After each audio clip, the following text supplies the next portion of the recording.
All right, we'll reconvene at 9 a.m. Where we left off yesterday was we were debating 8.1.1 draft operational plan and budget. For people tuning in, we had quite a lengthy meeting, and it was we had the expert in for multiple questions. That's why we're here today. And where we left off was we had speaking for was Councillor Duffy and Councillor Foley. Speaking against was Councillor Moylan, Councillor Kent. Councillor Kent then raised a procedural motion to put the motion. So now we are... Point of order, Mayor. Yes, Councillor? Councillor Kent hadn't spoken against the motion. I believe he had. No, not before 8 o'clock he hadn't. It was about 8:03 we finished up. He hadn't spoken before. He hadn't spoken against the motion. Governance, had Councillor Kent spoken against the motion? I move a motion of dissent, Mr Mayor. Against what, Councillor? Mr Mayor, Sorry, Councillor. may I speak to my own motion of dissent? What is your dissent referring to? My motion of dissent is that 10.9 of the Code of Meeting Practice is being abused to silence councillors. Councillor, it's not a motion of dissent, so I Mr haven't Mayor, made it. Councillor, Mr Mayor, again. I have a motion. Councillor, as you're aware, item 6.9, when the chairperson is speaking during the council meeting, any councillor then speaking must cease speaking and standing immediately resume their seat. Do you understand that rule? So I haven't made a ruling, so there is no dissent.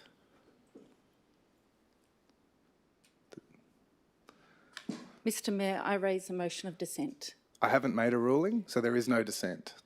That is... Mr Mayor, I raise a motion of dissent and Councillor, I refer to my right in 5... Councillor, again, item 6.9, when a chairperson speaks during a meeting of council, any councillor then speaking or seeking to speak must cease speaking, is standing immediately resume their seat. So I'm going to call you to order on that.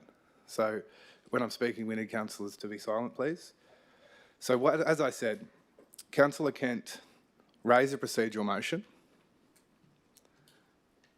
yesterday. Councillor Russell has informed us that it was after 8 o'clock. Even if it was 3 minutes past 8, it doesn't make councillor raising it illegitimate. Governance has confirmed that he spoke against.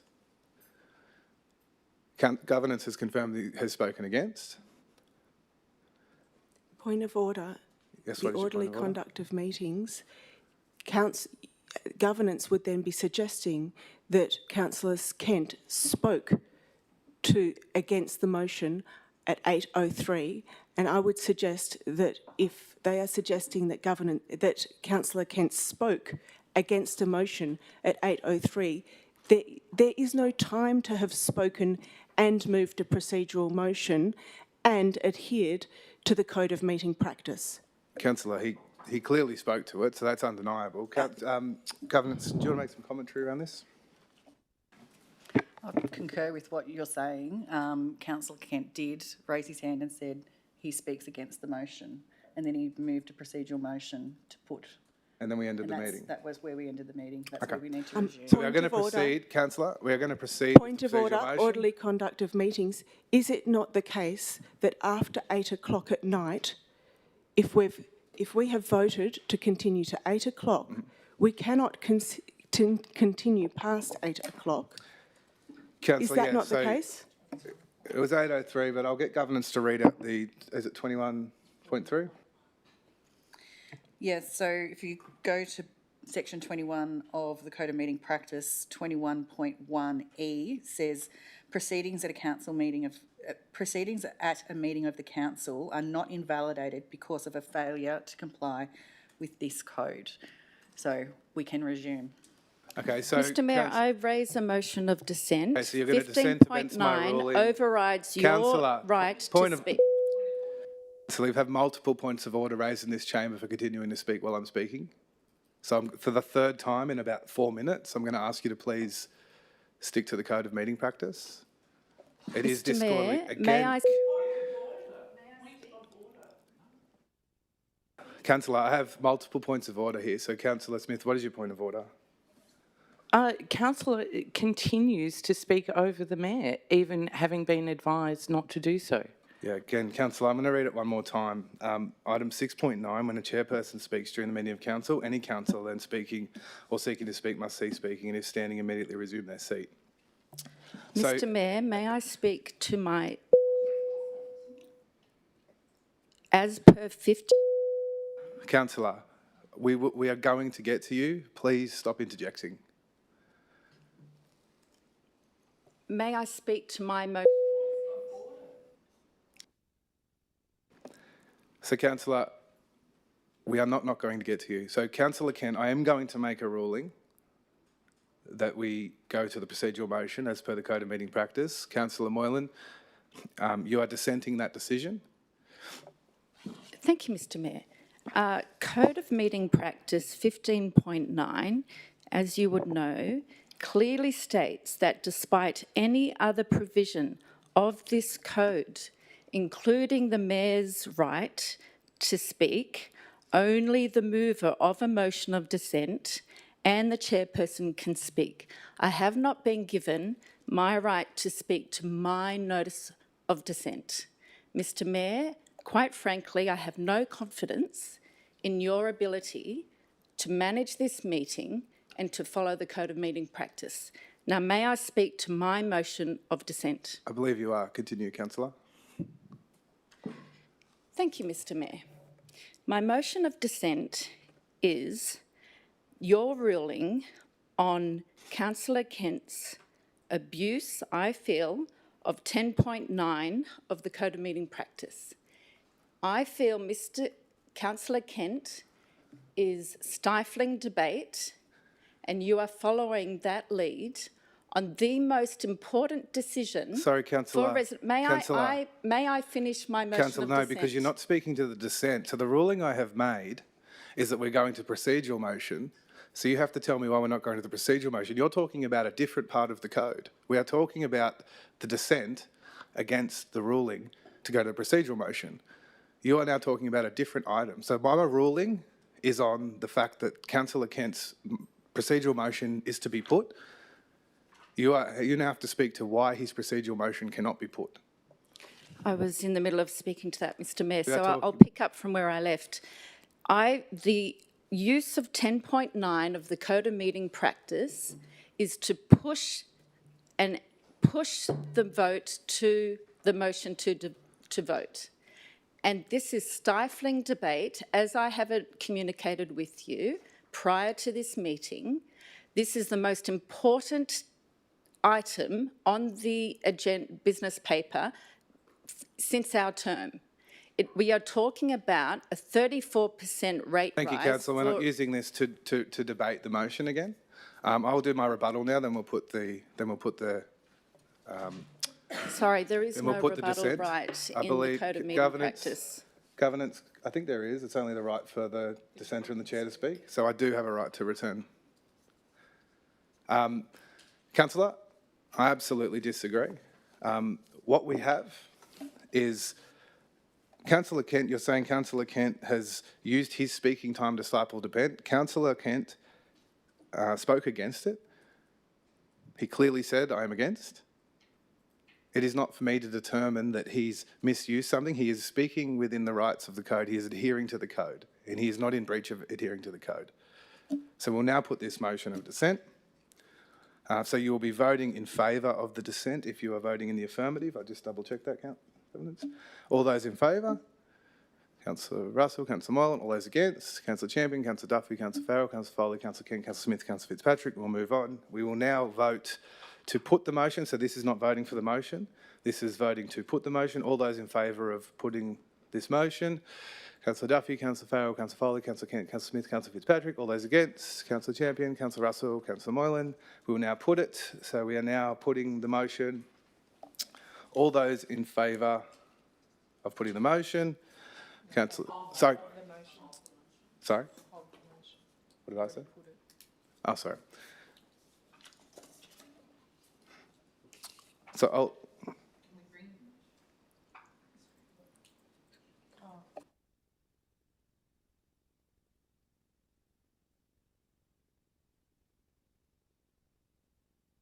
So we aren't pushing? No, we aren't. Yeah.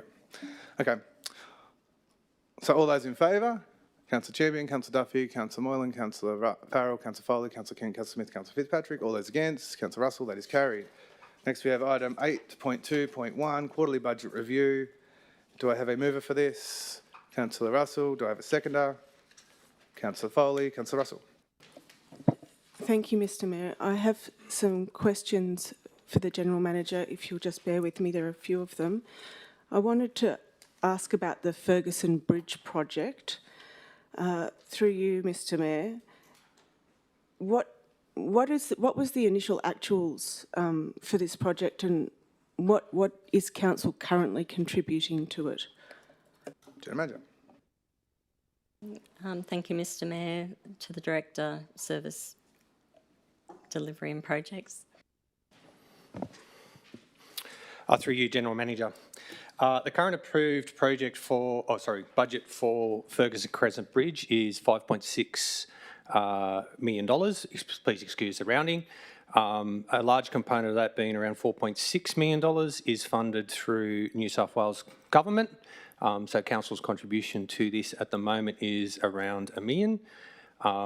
Based upon the paper here presented, there's an additional $200,000 to complete the project, so our total contribution will be around 1.2. Thank you. I assume through you, Mr Mayor, that there is a checklist of major items that need to be ticked off before work starts. Is that correct? General Manager. Through you, Mr Mayor, Director, can you explain the process that you go through? Thank you. To you, General Manager, I'm not too sure about what you refer to as a checklist, Councillor, but yes, there are a whole range of process that we need to go through in the sense of studies on site, environmental assessment, concept designs, particularly because this is through a funding agency. A lot of times we need to actually provide that documentation along with designs to actually have approval to proceed.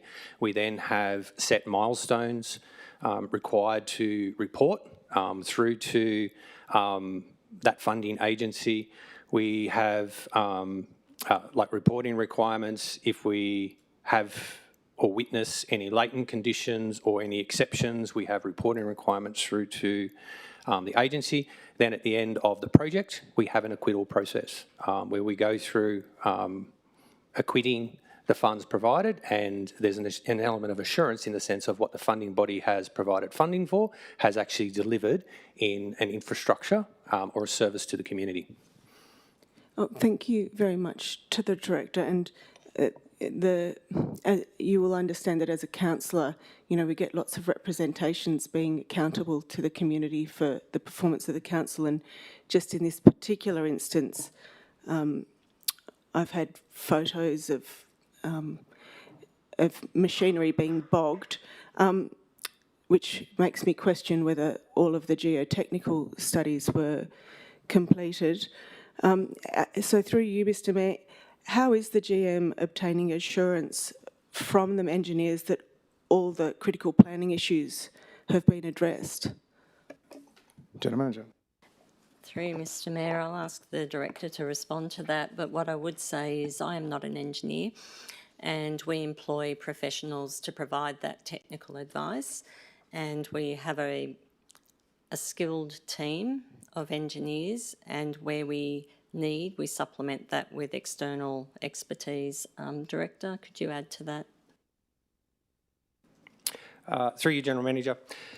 I think the only thing that I can add is processes are followed. So regardless of all due diligence, all studies, all assessments that are done both internally and through external experts like geotech, etc., every project, particularly being an infrastructure project, is at risk of latent conditions. So when you actually dig a hole, turn soil, there can be, regardless of how many holes you dig, how many geotech studies you do, unless you do it over the entire site, you usually do a representative site, there is the risk of latent conditions. Now, there is a process within how we manage our contracts and how we work with contractors and any funding bodies in managing those latent conditions to actually resolve them to ensure that the infrastructure projects are delivered. Thank you very much. In regards to the Bong Bong upgrade, the increase in costs for the completion of roadworks, Once again, do you think that when you reference latent conditions, because you've referenced latent conditions a couple of times, can you just help me understand what sort of things that we wouldn't be factoring in? General Manager. Thank you, Mr Mayor. Mr McAllister. Through you, General Manager. Given you've raised the Bong Bong site, I'll talk about it in specifics. So there was a geotech study done on this site. It was done in 2023, which informed the design, okay, which then went out to quote. That geotech on the southbound turning lane did not identify any significant issues or the presence of water. Now, during construction, and this is where the latent condition comes in, during construction, water or the ingress of water in that turning lane was identified. The site was monitored for a period of days by the contractors and staff in the sense of the ingress of water and how much. An independent expert, it continued, an independent expert was then engaged to actually determine the appropriate treatment method, and then that treatment method has resulted in a slight increase of costs, which means that that condition in ingress of water will actually be treated and resolved, and now the road can actually be constructed, or the turning lane can be constructed, and it won't be affected by that ingress of water moving forward. Thank you. I'll speak to this now. Mr Mayor, I would like to congratulate staff on working with the difficult conditions which have come up in our economics relating to fuel, and acknowledge the work of the CFO in having to do comprehensive budget adjustments around costings owing to the fuel crisis. I'm noting that on a number of matters we're not factoring in latent conditions such as how much water and how boggy this area is. And so I would hope that we're able to find ways of fine-tuning that checklist in future, because we're about to enter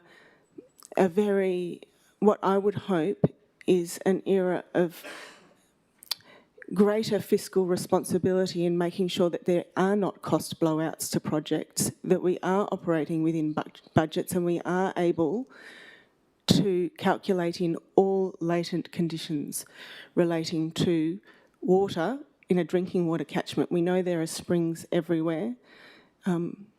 So thank you, staff, for working with me and answering my questions, and moving forward, I hope we can tighten up any cost blowouts. Thank you. Anyone else like to speak to this? Councillor Moylan. Thank you, Mr Mayor. I noticed that, through you, Mr Mayor, to the General Manager, I noticed that there has been a delay in the repair of the road on Bowral Street. When is this road expected to be fixed? General Manager. Thank you, Mr Mayor. The 19th of April is the commencement date, weather permitting. Thank you. Anyone else like to speak to this? Okay, I'll now put this. Do you want your right of reply, Councillor Russell? No, thank you for asking. Okay, I'll now put this motion. All those in favour? That is, we have Councillor Duffy, Councillor Russell, Councillor Moylan, Councillor Farrell, Councillor Foley, Councillor Kent, Councillor Smith and Councillor Fitzpatrick. And we have a councillor absent, I believe. That's how we voted. Okay, do you want me to announce that or leave that? When she comes back in. Okay. Okay, it's been voted. That's fine.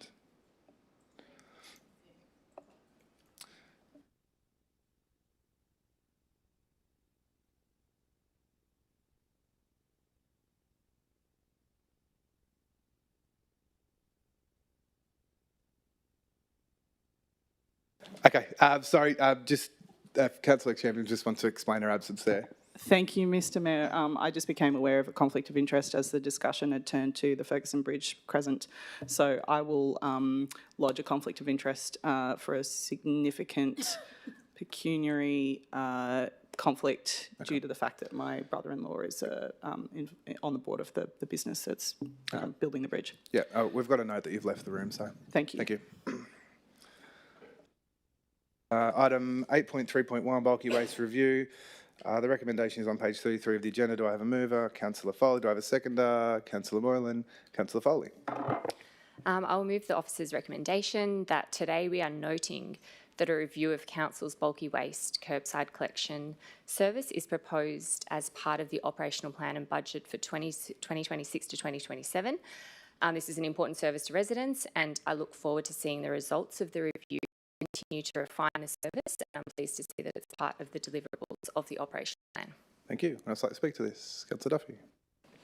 I just wanted to concur with what Councillor Foley has said. I had something very similar, so I'm not going to repeat it, but great work. Councillor Mullen. Thank you, Mr Mayor. I note in the business paper that staff have recognised multiple issues with the current bulky waste process and that these issues have been in place since July 2024. My question through you, Mr Mayor, to the General Manager is, we have a review coming up of these continual issues with the removal of rubbish. How will this review fix the issues now? General Manager.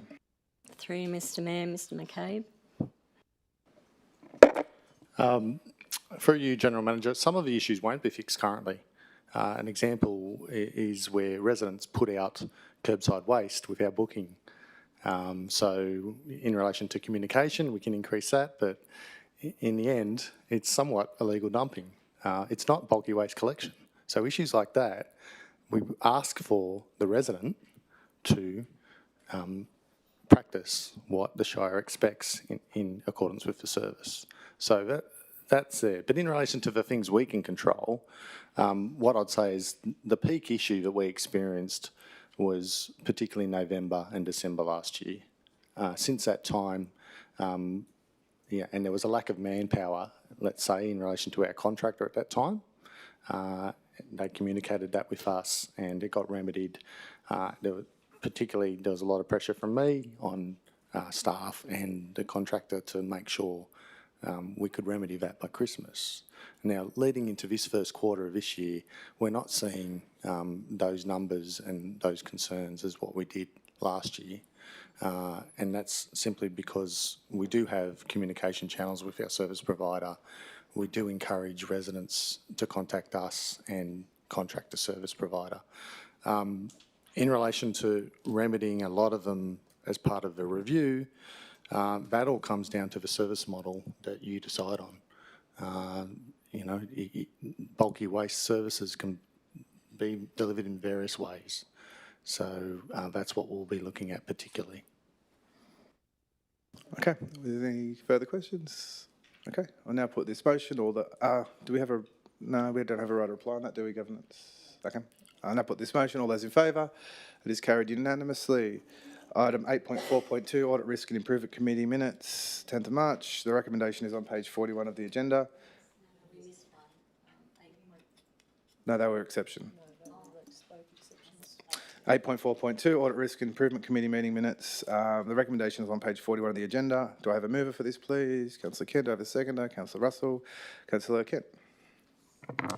I move the officer's recommendation and also would like to share with the council that now I've been on that committee for about 4 to 5 months. It's a really valuable thing that supports the council in providing the service that we do, and I've learned a lot through the committee. Thanks. Okay, Councillor Russell. I have a question through you, Mayor, or actually it could be to you or Councillor Kent. In the minutes it references that there was some discussion about our North Star vision being quite aspirational. I was wondering if you could provide us with a bit more information on that. I wasn't in the meeting. So are you asking Councillor Kent? Thank you, yes. Councillor Kent, do you have something? Yep. Yeah, happy to. I think it was just raised by one of the, I think Michael, who's on the committee. As there was a discussion about it, he was saying, it's a very positive vision, but it is aspirational. And my rebuttal to that, we had a discussion about it, my rebuttal to that was that actually a lot of the elements of that vision are already in place. with the state of the Shire at the moment, in a sense that there are some this already is a very good place to live, a very livable place, and we'll continue on that path. And when I put it to him in that way, he said, "Oh, yes, I understand what you're saying," and he concurred. So he was just commenting that's very broad, but he understood that my perspective that we have many of the elements in place today. Okay, any other questions? Okay, we'll now put this motion. All those in favour? That's carried unanimously. We have item 9.1, Council Facilitation of Meetings of Town Villages Associations. Councillor Moore, would you like to move your motion? A seconder for this, please. Councillor Russell. Councillor Moore.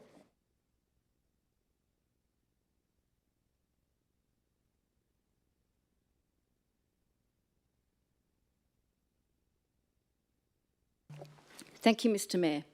Councillors, I have raised this notice of motion for councillors and the Mayor to visit residents and the associations of our various villages and towns.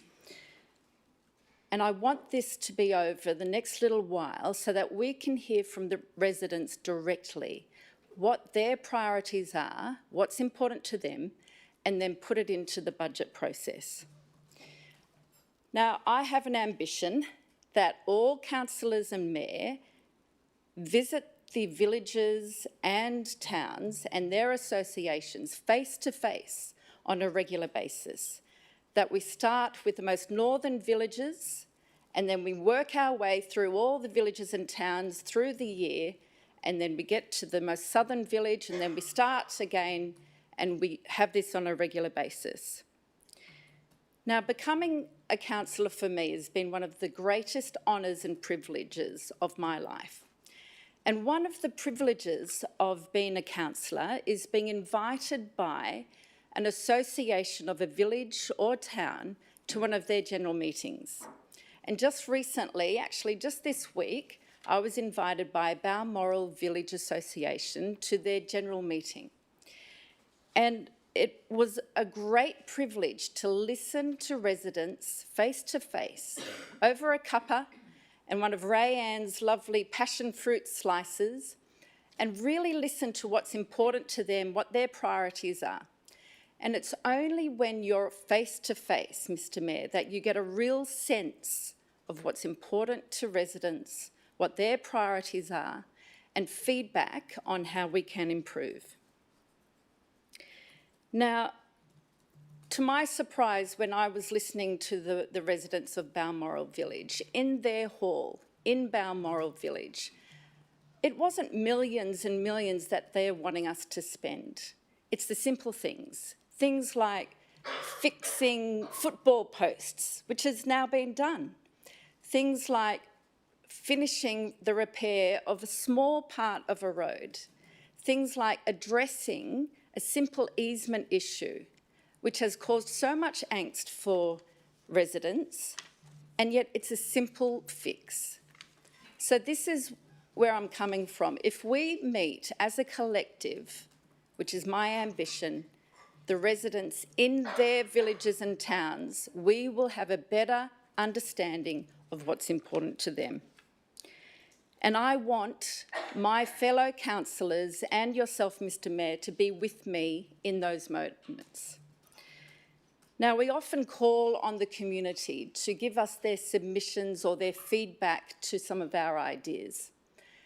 And what we're saying is we ask them to go online, find the form on the website, fill it out on time, and then it's eventually brought back to us in a business paper like this, and it's hidden amongst 600 pages for us to perhaps find the time to read through.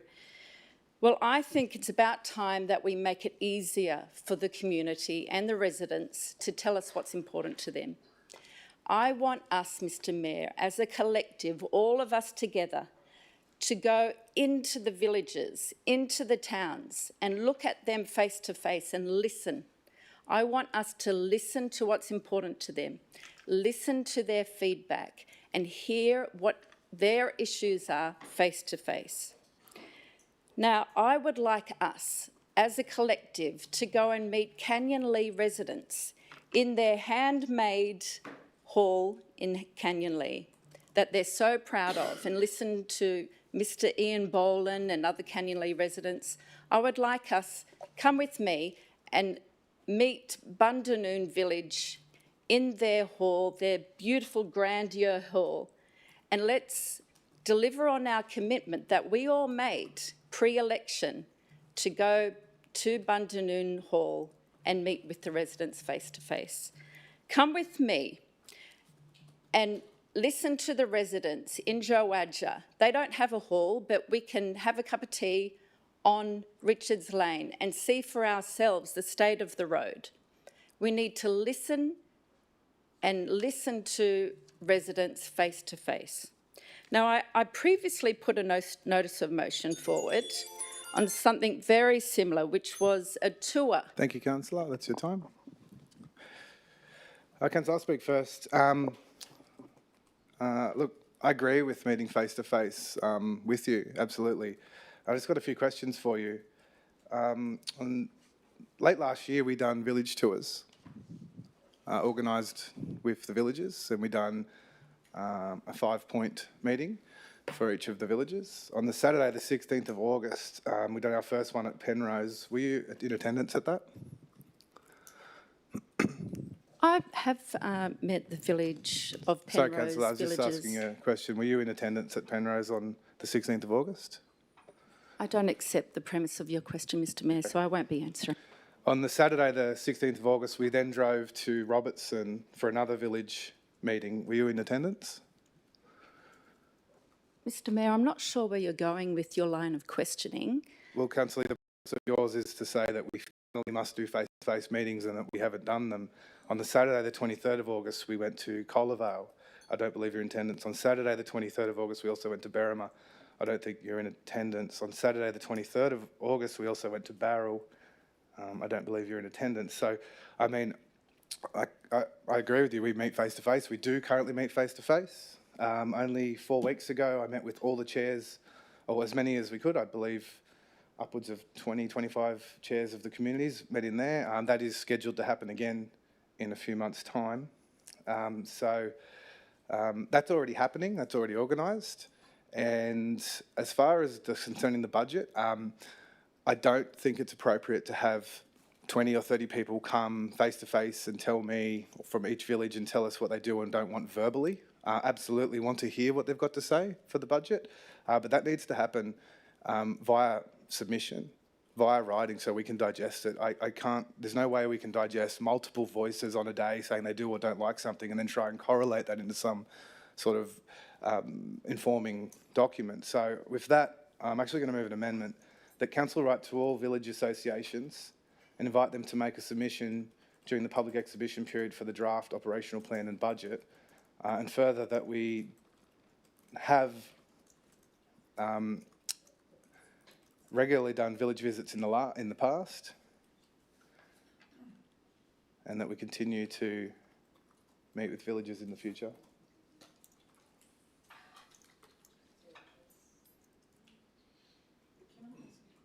Sure. Sorry, in that, did you just say villages or towns and villages? Villages and towns, Yeah.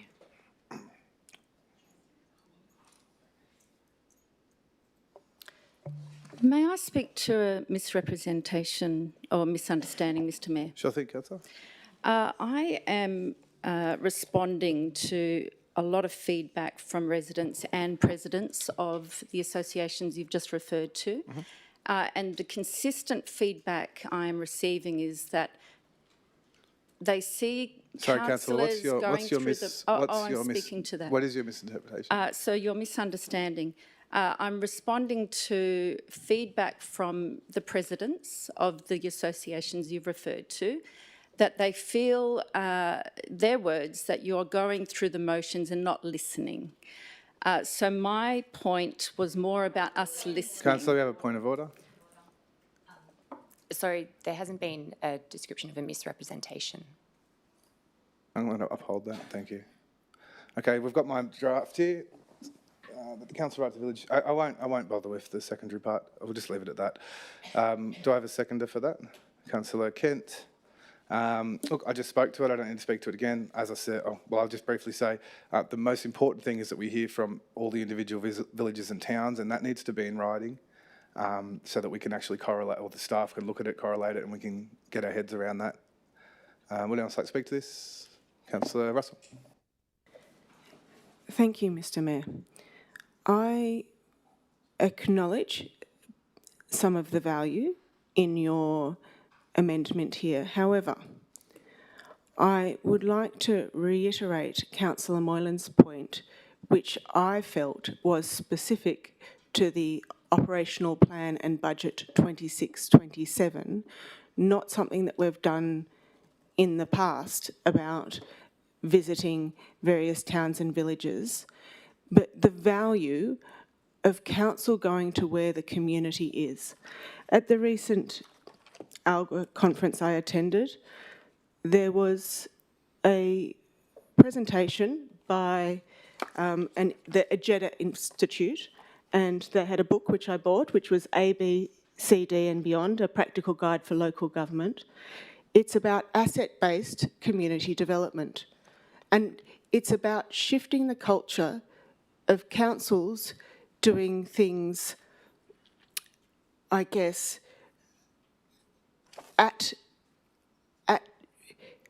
to community, to councils doing things with community. And in one of the areas here, it talks about one officer in a regional council shifted from holding formal community consultations to simply visiting a local cafe once a week. At first, people were curious, even sceptical, but soon residents began dropping in for a chat. Over time, the cafe became a hub for informal problem solving, from fixing the town notice board to kickstarting a youth mentoring project. Nothing was on the agenda, but everything was on the table. What started as one cup of coffee became a weekly practice of listening, connecting and unlocking community energy. Small shifts in practice can make big waves of trust. It also says here, the enemy of the community is the expert. It talks about something which I've often spoken about, how we look at a strength-based approach where everyone has something to offer so that we can truly work with our community. It talks about a strength-based approach where we work with the strengths in our community, and that way we are truly working with our community. We have one of the most resourceful communities, I would suggest, that you can come across in terms of the wisdom and the knowledge in our residents. Now, we are going to be all the poorer if we don't start making sure that we are talking with, not to, our community. We know that since administration, we have lost all of our committees other than the statutory ones. We know that prior to administration, there were problems because even though the engagement framework was IAP4, which is collaborate, which is where we need to be, things had started to... The feedback that I got, and this isn't necessarily about the current staff because we've had lots of staff changeovers, but community members would go to committee meetings expecting to do work and collaborate, and they found that instead they were just being told what council was doing. We want to make sure that we're walking our talk, we're working with our community. I attended, just prior to election in April 2024, a community village meeting where the general manager and the CFO and so forth were instructed by the administrator to go around and talk with the community, and we managed to pick up through that process, it was very valuable because it was just before the first council meeting where we were putting the draft budget and operational plan, and we managed to pick up what was a bit of potentially misleading in one of the slides presented to the community. Now, that's working with the community to make sure that we're doing the very best we can with our community and not necessarily just to and for our community. So while I note that more communication, Mayor, is better than less, it is also important that we really build trust in our relationships. We are still in a period where we are building trust coming out of administration. And from what I'm getting from the cross-section of the community I represent is we're not there yet. Councillor Smith. Sorry, point of order, Mr Mayor. Yes, Councillor Moore. You have again failed to follow the Code of Meeting Practice. I'm the mover of this motion. If you're moving an amendment, it needs to come back to me as the mover of the motion to either accept or reject your amendment. You are correct, Councillor. Did you accept my amendment? No, I was not given the opportunity. I had to talk to it as a misrepresentation, which Councillor Foley then called out of order, and you ruled upon that. So I have not been given my opportunity. So, Councillor, would you like to accept the amendment? No. Okay, thank you. Okay, Councillor Smith. So can I speak to the amendment? You can. Yes. Thank you. So I would like to... Once again, you failed to follow the Code of Meeting Practice. I have rejected that amendment. Sorry, Councillor? Yeah, that means it goes to debate. If you accept it, it becomes the motion. If you reject it, we debate it, which is currently what we're doing. Thank you. Thank you. So I would like to speak for this amendment. I think that there's nothing in the Mayor's amendment that says we can't meet with the community ourselves. Frankly, I would suggest that's part of our role as councillors, and if we as councillors are not already doing that in the informal way that Councillor Russell suggested, then I would have concerns we're not doing our job. I think this simply cements in place the more formal process, and I think that hearsay can be very concerning and sometimes disproportionate, and quieter people in the community do not have the same share of voice. So I think this is very important. Councillor Russell said that we are going to be all the poorer if we're not talking with our community. If you look at the recent Micromex survey, I think it shows that our community, we have had a massive bounce back in community sentiment. I would suggest that that means our councillors are out there in the community doing their job. And I also think that that means the comms team is doing their job in ensuring we engage with community. So, Councillor Russell said we want to make sure we're walking our talk. I believe we are, and I'm fully supportive of this. Thank you. Point of misrepresentation, Mr Mayor. Yes, Councillor. Councillor Smith said going out and sitting as councillors that we should be sitting with our community. The quote from the book was actually talking about council officers, and was the intention of Councillor Moylan's. And the second misrepresentation there is, no, there was another one, but I'll leave it. Thank you for clarifying, Councillor. Councillor Chipman? Yep, go ahead. Thank you, Mr Mayor. I agree wholeheartedly with everyone who has said that councillors have a role to communicate with the community and to attend in-person meetings wherever possible. I think we all agree that is a fundamental part of our role. As far as I can hear, there's no dissent in this room about the importance of that. So that's not what we're debating. I think we can put that aside. What I'm interested in is whether or not this is the right way to do that. My concerns about the original motion and my reasons for supporting the Mayor's amendment are primarily about equity. Not every village and town has an association. To my knowledge, Mossvale, Bowral and Mittagong do not. They account for the vast majority of the population.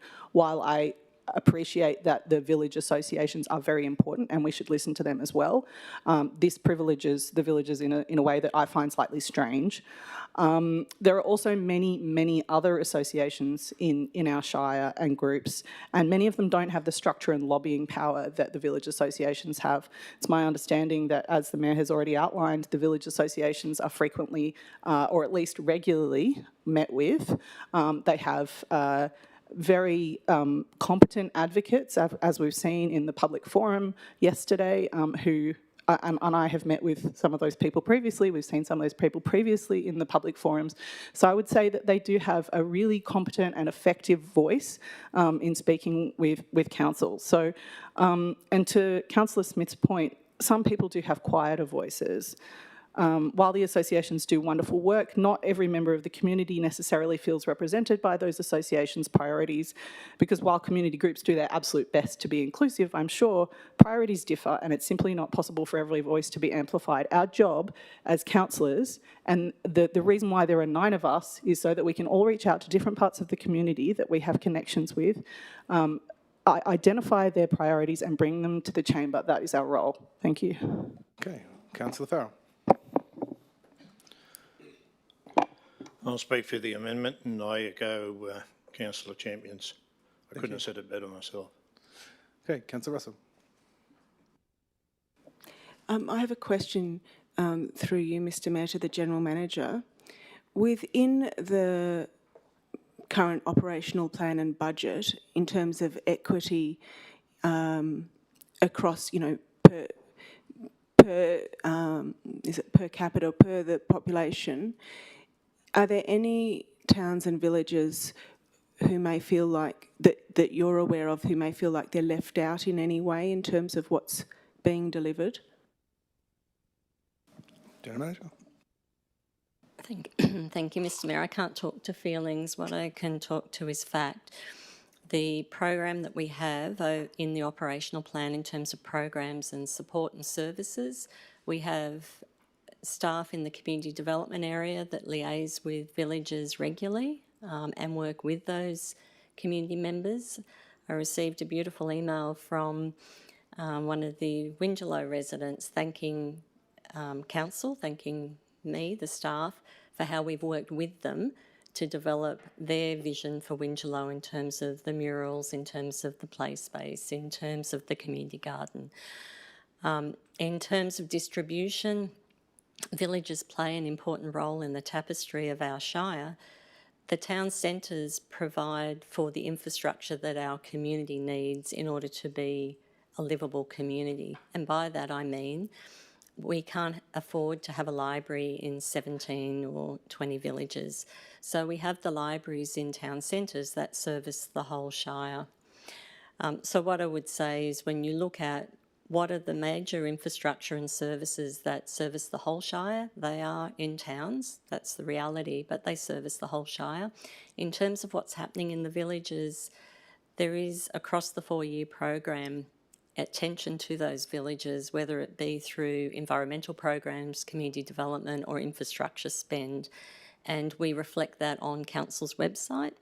We have a map that shows spend across the 4-year period, and you can actually then drill down and see what is there. Now, some of that spend may not be physically in that village, but it will service that village. So if it's a road, a critical road that's leading one way in, one way out to a village or a series of villages, that services that village, even though it's not specifically in that village. Thank you. Okay, Councillor Kent. I'm against this motion. Can it please be put? Sorry, I'm against this amendment. Can it please be put? Councillor, we can put it. Okay, the conditions have been met, so we have to move a motion, a procedural motion to put it. So this is just to put the motion. A seconder, please. Councillor Smith. Putting the amendment, apologies, putting the amendment. This is to put the, all those in favour of putting the amendment. We have Councillor Champion, Councillor Duffy, Councillor Farrell, Councillor Foley, Councillor Kent, Councillor Smith, Councillor Patrick. All those against putting the amendment, Councillor Russell, Councillor Moylan. That has now become, that is carried and become the motion. Would anyone else like to... Mayor, I have a question. Yep. Thank you. Yep, go ahead. Through you, and I take that this may need to be a question on notice, and I apologise, there isn't more notice of this. Oh, sorry. I'm sorry to cut you off. We now have to vote on the amendment. Apologies. Oh, sorry. We'll come back to you. So all those in favour of the amendment becoming the motion? Councillor Champion, Councillor Duffy, Councillor Farrell, Councillor Foley, Councillor Kent, Councillor Smith, Councillor Fitzpatrick. All those against? Councillor Russell, Councillor Moylan. That has now become the motion. Apologies, Councillor Russell. You have a question? Thank you very much, and my apologies for That's getting my too fault. soon. That's all right. Go ahead. Through you, Mr. Mayor, what in the remainder of our council term is allotted in capital works for Yarranbull? Is there any understanding of the projects that Yarranbull's going to have from our general fund? Councillor, sorry. General Manager. Definitely General Manager. Never want to be a councillor. We'll take that on notice. Thank you, Mr. Mayor. Okay. Okay, now we're back in the body of the motion. So just for clarity and everyone at home, the motion that we now have before us is that the council write to the Village Association, invite them to make a submission during the public exhibition period for the draft operational plan and budget 26-27. Would anyone else like to speak to this? Councillor Moylan. So. Thank you, Mr. Mayor. Oh, sorry, am I speaking or you? No, I just had. Could you ask through the Mayor, please? Yeah, so we'll go. I just have a correction. A correction? Just for clarity, sorry, Councillor Moylan. Yep, go ahead. What's your clarification? Earlier I just said I checked Town and Village Association and it's only saying village, so I just wanted to check. Yeah, okay. Governance. Is that because there aren't town? Yeah, no, I agree. Well, yeah, we don't have an ability to write to the towns because they don't have a point of contact. Point of order. There is Friends of Bowral, and there is also Friends of Wingecarribee, which looks after Mossvale and is the overarching peak group. So there are towns. You are correct, Councillor Smith. Maybe it's better to say all of our. May I propose an amendment? Sure. You want to make that? Yes. To the network represented by Friends of Wingecarribee. Yep. Well, maybe we just do. Oh, it's up to you. But is it easier, General Manager, if we just talk about our network we have in our database, or is there a better way of wording this to sort of get the message out to everybody? Mr. Mayor, if I can just ask the Manager, Community Life and Libraries in terms of our database and also the comms and engagement strategy, what your suggestion would be. Through you, General Manager, we work already with the Village Association, so we can definitely use that database, but also we could use our My Shire directory and the community organisations we work with. Okay. So, Councillor Russell, are you happy to put that in? I would actually like to propose an amendment that Council include with the rates notice, with the next rates notice,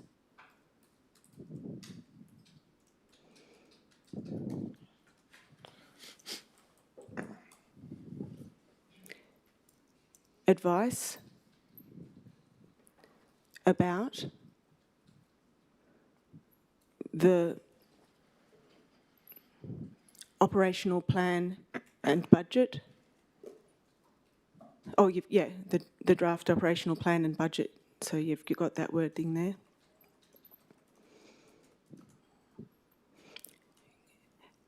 And comma, and the business case.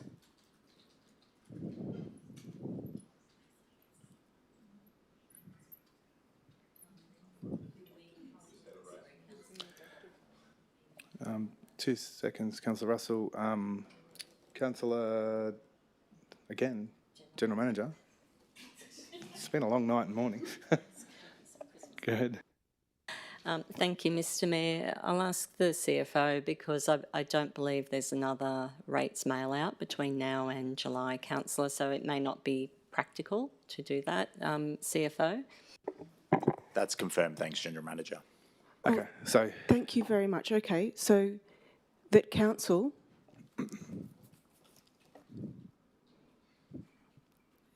initiate a mail out to all ratepayers with advice, and then about the draft operational plan and budget on public exhibition, and a link.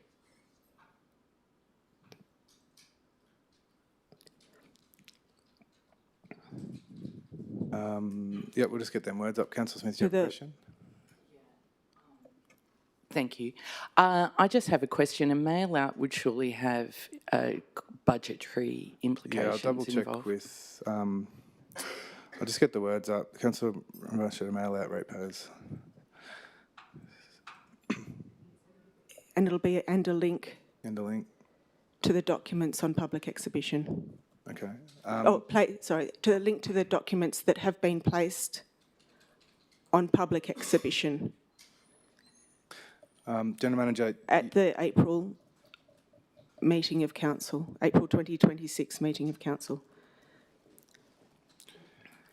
Yeah, General Manager, just with the, can you speak to the budgetary constraints of this?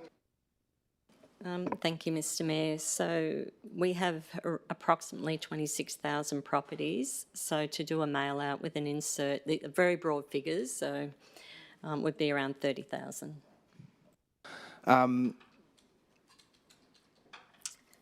With that in mind, Councillor, are you still going to proceed? Yes, I do. And then governance, could I just get an answer with, just with having the budgetary amount, what's the Code of Meeting Practice say about having defined it? Do you know? Yep.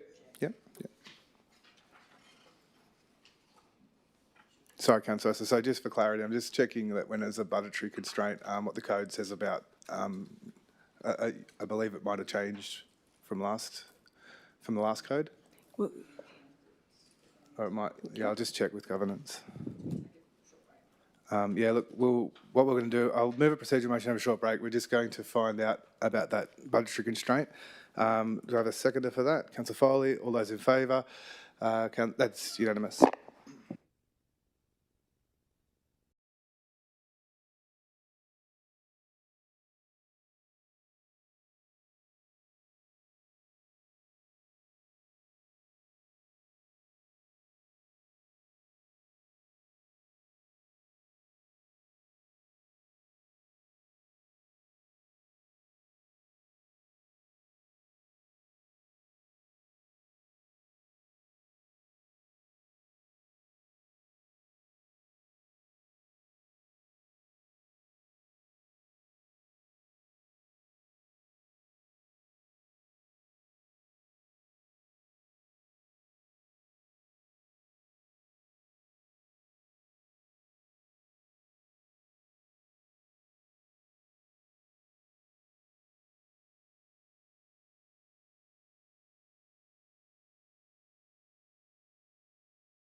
At 10:05, we were just getting some clarity around governance around budgetary constraints.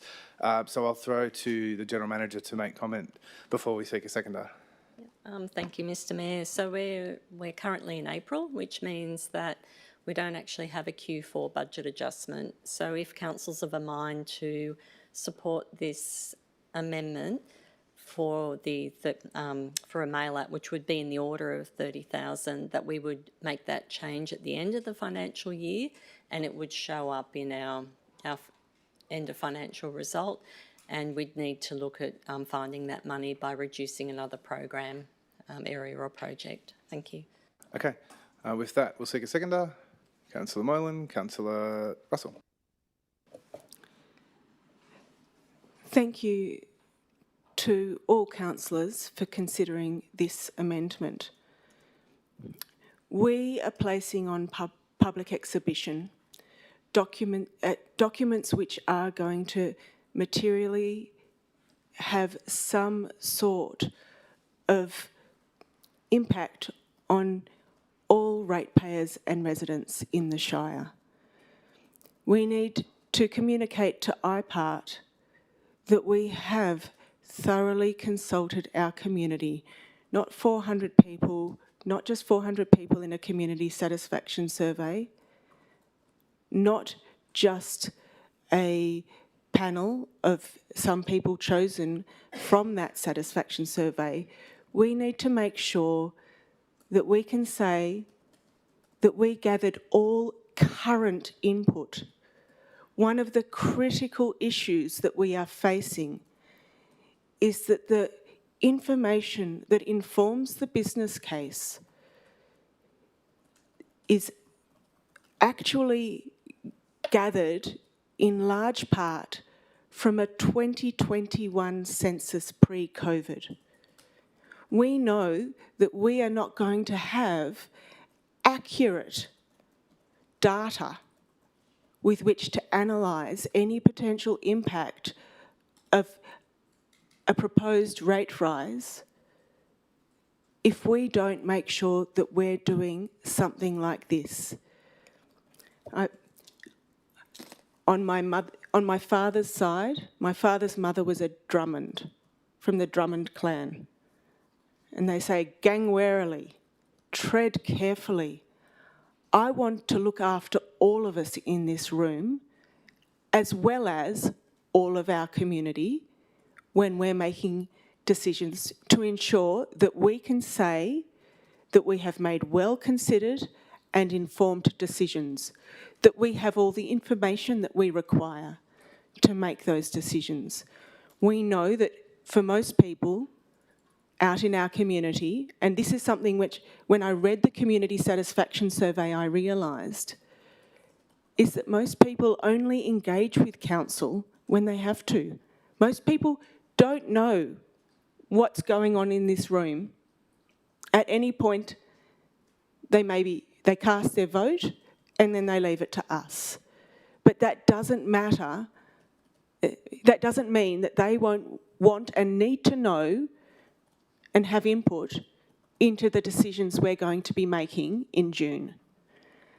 So I will ask you all to carefully consider this and the risks of not adopting this measure. The Mayor's arguments about making sure that we were writing to all the village associations was cogent. Yes, let's get it in writing, but let's make sure that we are in every single ratepayer's hand by actually physically writing to them about this, because that's the only way that we're not going to have any backlash by people, ratepayers, saying we were not informed that this was going to happen. We do not want to be in a situation where, because everyone is working flat out, running around taking kids to school, dealing with cost of living pressures, dealing with family business, we do not want to be in a position where where council is in any way being attacked because people were saying that they were not informed. This absolutely means that we have done our due diligence. we have fulfilled our obligations under the Local Government Act, because we cannot make a decision, a well-informed and considered decision, if we haven't got the information that is current, that we know we require. And further, we are accountable to our community for the performance of the council. So while I am all for austerity, this is a small price to pay for such assurance. Thank you. Councillor Moreland.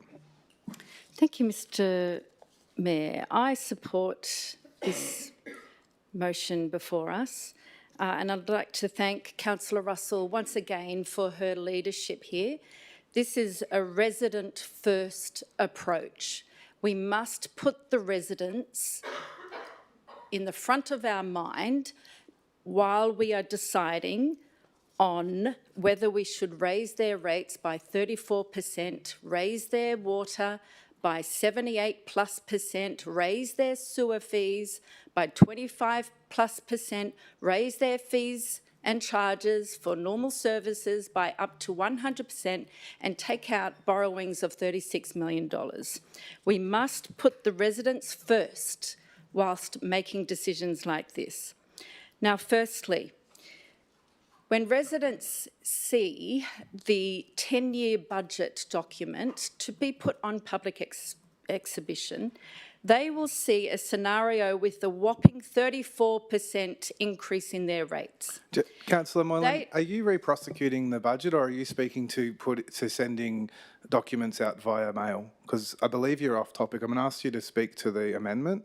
I believe you're trying to re-prosecute the budget item. So if we could please stick to the amendment. Thank you, Mr Mayor. So, as I was saying, residents need to see and understand the justification for the 34% rate increase, which they will see in the draft documents on exhibition. Lastly, we heard yesterday the counter-argument to providing information up front to residents.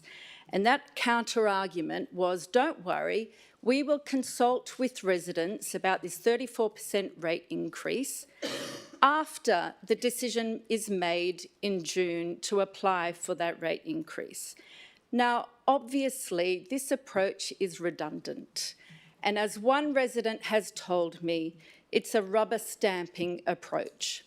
Now, councillors, we must put residents first. We must put residents first. They need all the information available to them either on exhibition or, as Councillor Russell has taken in this movement, the approach of mailing out residents, all ratepayers, that they will see a 34% rate increase in the 10-year draft document, and here's the explanation why. Councillor Kent. Question to the General Manager through you, Mr Mayor, please.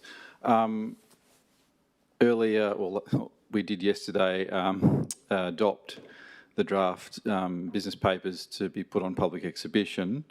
When would that, as that stands, when would that public exhibition period close? General Manager. Through you, Mr Mayor, Director. Thank you. Councillor Kent, 18th of May. Okay. Councillor Kent. Okay, I'd like to speak against this amendment. We're now at the 16th of April. It's completely impractical to design, send out and expect people to get feedback back in a month. It's just not going to work on a practical basis. Also, we're very lucky actually, Mr Mayor, to have a mayor of your quality that actually uses modern communication channels, which someone of my age is not as skilled at. Our ratepayers couldn't be better informed as to what's going on at council. Under your leadership, you provided a modern way of communicating, and we know it's working by the number of people that, I don't know what the term is, but hits you get. There is more than enough information out there about these proposed documents. I also don't support just spending another $30,000. It's very easy just to keep putting money on the public credit card. For those reasons, I'm against this amendment. Councillor Smith. Thank you, Mr Mayor. I have a couple of questions through you, if I may. Firstly, Councillor Russell stated that, and I quote, "We know that we are not going to have accurate data to analyse the impact," and this was in reference to 2021 census data. Could I ask you or the General Manager, does the General Manager feel that we don't have accurate data in the materials that have been presented to us? The General Manager. Through you, Mr Mayor, I'll deal with facts, not feelings, Councillor. The facts of the matter are that there's a whole range of inputs into the business case that's been prepared. So there's financial data, analysis, benchmarking, reference to census data, and I think Mr Jarvis made the point yesterday he does not expect to see a significant or material change in where Wingecarrib is sitting. If we had a large industry, which sometimes happens in regional areas, that closes down, for instance, a mine or a car manufacturing business, we don't have that risk or that reliance. So I take Mr Jarvis's point yesterday that he doesn't anticipate, even if there are changes when the next census data is released, it wouldn't be material. But that is a factor in any consideration of an IPART application. Councillor Smith. One other question, if I may, Mr Mayor. That also, Councillor Moylan said that obviously this approach is, and I quote, a rubber stamping approach. May I ask the question, does the General Manager... You have a point of order, Councillor Moylan? What's your point of order? Oh, Councillor Smith has misrepresented me. So, no, I did so not misrepresentation. say that I consider it a rubber stamping. I did say a resident has given me feedback that it's considered rubber stamping. Thank you for clarifying. Councillor Smith. Thank you. So, my apologies. Councillor Moylan said that she has received feedback that this was a rubber stamping approach. Does the General Manager consider that through you, Mr Mayor, that our approach to communications with this would be a rubber stamping approach? General Manager. Through you, Mr Mayor, in terms of financial sustainability, it is a significant and serious matter that the council needs to consider. It's not a case of rubber stamping in my view, and as was pointed out at the beginning of this meeting yesterday, we've undertaken a process over 8 months via the weekly GM wrap. I've also provided information to councillors about the special rate variation process, which is anything but simple and anything but a rubber stamp. And I also shared with councillors through that weekly wrap examples of what other councils need to do in their applications. So what's before council again today though, and what council's being asked to make a decision on, is the endorsement, not the adoption at this point, the endorsement of the draft budget and the IP&R, supporting IP&R documents to go out for public exhibition to seek community feedback. Okay, Councillor Farrell. I'm against this amendment. I think spending $30,000 is of dubious value. Okay, Councillor Kent. Not for it. Thank you. Can we please put this motion? Sorry, I had my hand up before Councillor Kent. Do you have a question? Yes, I do. I've got a number. Through you, Mr Mayor, to the General Manager. In this paper, we have had to do quite a series of budget adjustments in the quarterly financial budget adjustments due to the fuel crisis. Does the General Manager concede that that can materially affect the impact, the potential impact of any rate rise for our residents and ratepayers? Is this, Councillor? Sorry, through you, Mr Mayor. This is relating to Councillor, the General Managers. To clarify, obviously I wasn't clear. I've got a few people putting up their hands. Councillor, is this relevant to the amendment in front of us? Well, it's relevant to clearing up a potential misunderstanding. Councillor, I'm going to rule that it's not relevant to the amendment, and we're going to move on. Well, I have another question then. Fire away. Through you, Mr Mayor, to Councillor Smith, did you notice in the business case slides that Graham Jarvis had to be very careful to note that these were pre-COVID figures that it was stated? Councillor Smith. I have no response. Okay. Councillor Kent. Can we please put this motion, or put this amendment? Yes. So we have a procedural motion to. So we first have to decide to put it. So I need a seconder. Councillor Smith. Okay. We have a procedural motion to put this motion. All those in favour of. Sorry, the amendment. All those in favour of putting the amendment. Councillor Fitzpatrick, Councillor Smith, Councillor Kent. All those against putting the amendment. Councillor Champion, Councillor Duffy, Councillor Russell, Councillor Moylan, Councillor. Sorry, do we have Councillor Farrell, Councillor Foley? So we'll continue on with the amendment. Just go ahead, Councillor Champion. Thank you. I'd just like to speak to this amendment. I agree that the documents we're discussing are critically important, and we have identified communication as one of our first and most unanimously held priorities for the term of council. And despite the huge improvement of our communications, as has been discussed, and I completely agree, it's true that many of our people in our shire don't access socials or other forms of digital media. Critically, we resolved to put these items on exhibition just this morning, and I believe the key purpose of that is to be as transparent as possible about the state of our finances and to seek genuine engagement and consultation.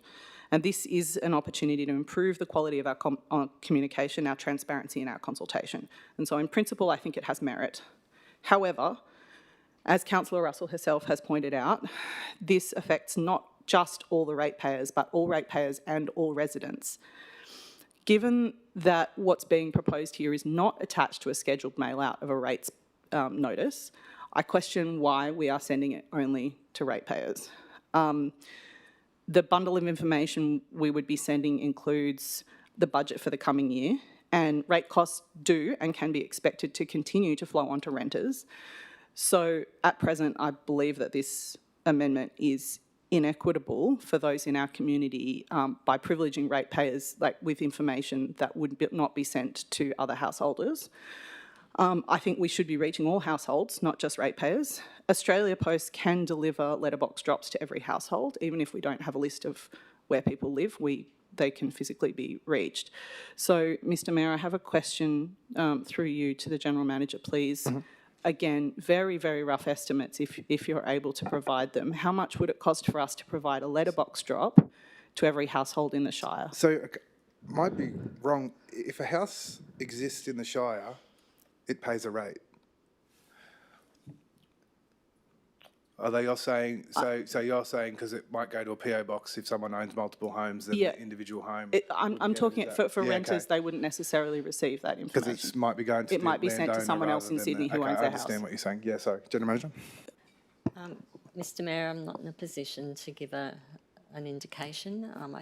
I don't know what it would cost to actually do a literal letterbox drop across the Shire. We'd have to come back. Through you, Mr Mayor, I believe I can help. That in the election, it was actually costed. They do bulk mail-out charges, and it actually only costs $30,000 at that stage in 2024 to get to all of the addresses in the Wingecarribee. So, would you like to propose a foreshadowed amendment, Councillor Champion? Thank you for your question, Councillor Russell. That was my intention, to foreshadow an amendment, an alternative amendment. So I don't think anymore we can foreshadow, but you're welcome to move. So we can resolve on this, deal with this one. We can't foreshadow an amendment? I don't believe we can foreshadow amendments anymore, but you can still raise one as soon as this is dealt with. It used to be in the old code. I just checked with governance. I believe that you can you still foreshadow a motion, but you can't foreshadow an amendment. Is that right? The foreshadowing rules have been taken out of the Code of Meeting Practice. So what's best is we deal with this amendment, and depending on the outcome of that, you might I mean, irrespective of the outcome, you could still raise an amendment. Well, I would like to just note that I intend to raise that as an Okay, amendment. sweet. So would anyone else like to speak to this? Councillor Moylan? I have You a already spoke to this. question. Okay. I have a question through you, Mr. Mayor, to Councillor Champion. Thank you, Councillor Champion, for your initiative here. My question is, when you said we passed, voted for all the documents to go on public exhibition this morning, are you of the understanding that that excluded the business case, which is the justification for the rate rise? And that's the key point here in Councillor Russell's motion, that we get the justification into the hands of the residents so that they understand the other documents. They need to understand why we're doing the rate rise. Councillor Champion. Thank you, Councillor Moylan. I've been paying attention, and yes, I'm aware of that. Okay. Right, we might put this amendment now, then a note that we're going to move to Councillor Chairman. So all those in favour of this amendment? All those in favour of this amendment? Oh, sorry, so that's all those against? That's unanimously against. So now we're back at the original motion, and we have a Councillor Champion wanting to raise an amendment. Thank you, Mayor. Using the text that we have from the previous amendment, could we please change the word mail out to letterbox drop and ratepayers to households? We're just having, it's just loading into the... Thank you, yeah. Maybe addresses rather than households. Yeah, we're just waiting for the computer Thank you, system yeah. to...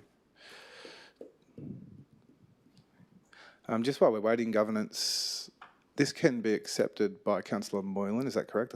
That's who I'm asking here, because she is the original motion. Okay.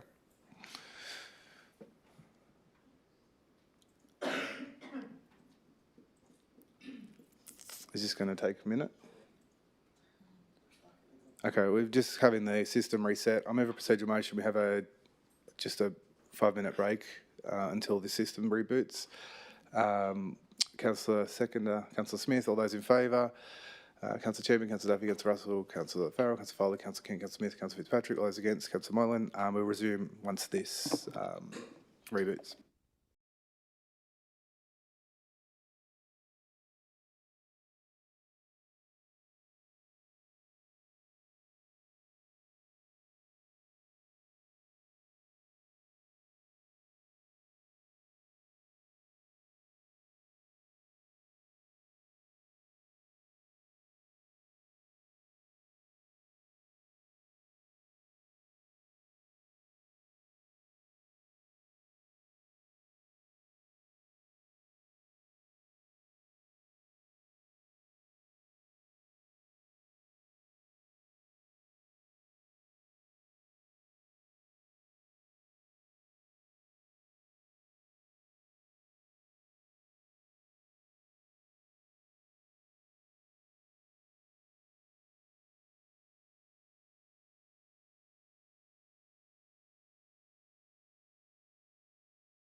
10:42. Where we left off is Councillor Russell had an amendment. The words are on the... Councillor Champion had an amendment. Words are on the screen. And we're asking, we first need to seek a seconder. Sorry, excuse me, Yes. Mayor. Can I just want to make sure that we've got the text before we seek a seconder, if that's okay. Initiate a mail out. That, I believe that's still Councillor Russell's text. Is that the one? Oh, sorry, yeah, we had the glitch before you give the wording, so... Thank you, yeah, just wanted to Systems back up, fix we'll get that your up. wording. So if we could change mail out to letterbox drop.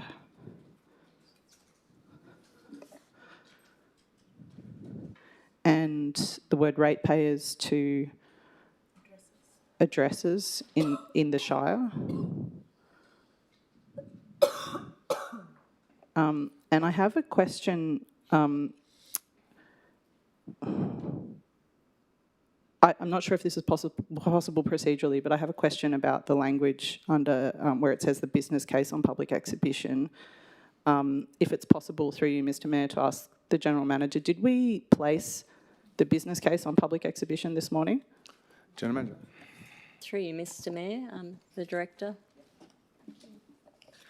Councillor, no, the business case was not part of the exhibition suite, primarily because it is AEC's document and the community can't influence any changes to the business case.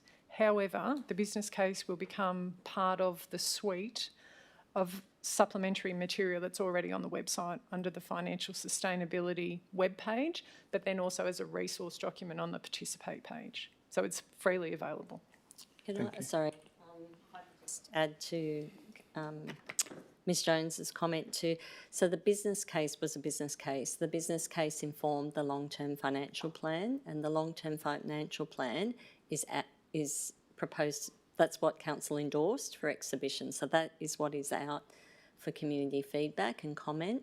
And in that scenario too, within the long-term financial plan, it draws on the business case to explain that scenario. Okay. So, Councillor Champion, you're happy with the wording? No, I'm not, sorry, just because the business case isn't on public exhibition, so that's sort of inaccurate and misleading. Okay. If I could have, please, instead, Joshua, could we have with, can I just ask for some advice here? Is there a quick way to refer to the documents that we placed on exhibition this morning? The business case, you mean? Sorry, no, the documents we put on exhibition. Okay. Go ahead. Thank you, Mr. Mayor. So I'd suggest just repeat the four dot points. What went on exhibition, or what was resolved, was that the draft budget, operational plan, fees and charges, and the long-term financial plan and the asset management strategy be placed on exhibition. Thank you. If we could please include that language here and also add a clause that says with reference to the business case, so just so that can be highlighted.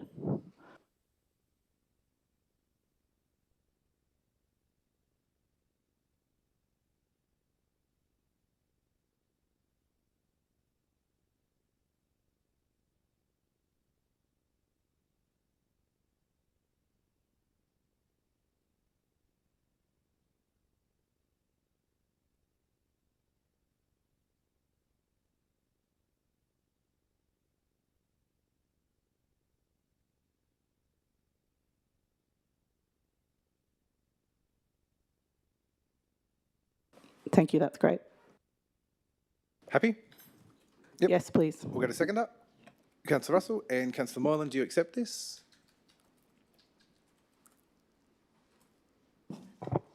No, I don't, but I'm happy to make some further amendments. So it's just a yes or no to accepting it. So then this will need to be debated now.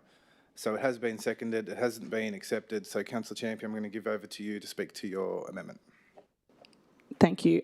Look, I won't labour this. I feel like I've already made my points about why I think it's helpful for us to be communicative, why I think this should be a mailbox drop, and why I think it's more equitable to do it in this way rather than just to ratepayers. So I hope you'll consider that. Thank you.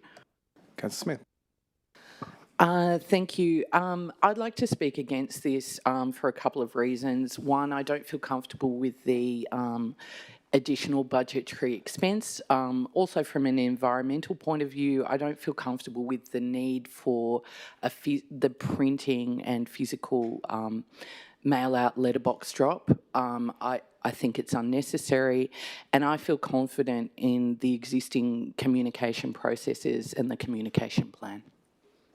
Councillor Russell.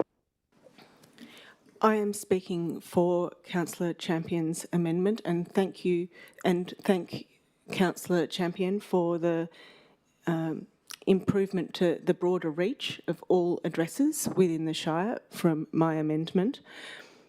I'm going to take this time, because I've spoken earlier about the broader reputational impacts to council if we don't do this, and I'm going to speak from personal experience that when I was on a fixed income as a full-time carer for a veteran, the only contact that I had with council was through letters, through my rates notice.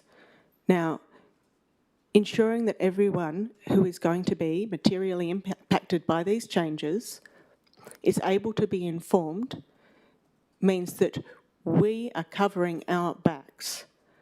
It is a fundamental point of communication that we need to be getting out to each and every person. It is not satisfactory to expect that most people are on social media. I certainly wasn't. And this was only 2019, or 2016, when most of the world was on social media. And I'm not Robinson Crusoe.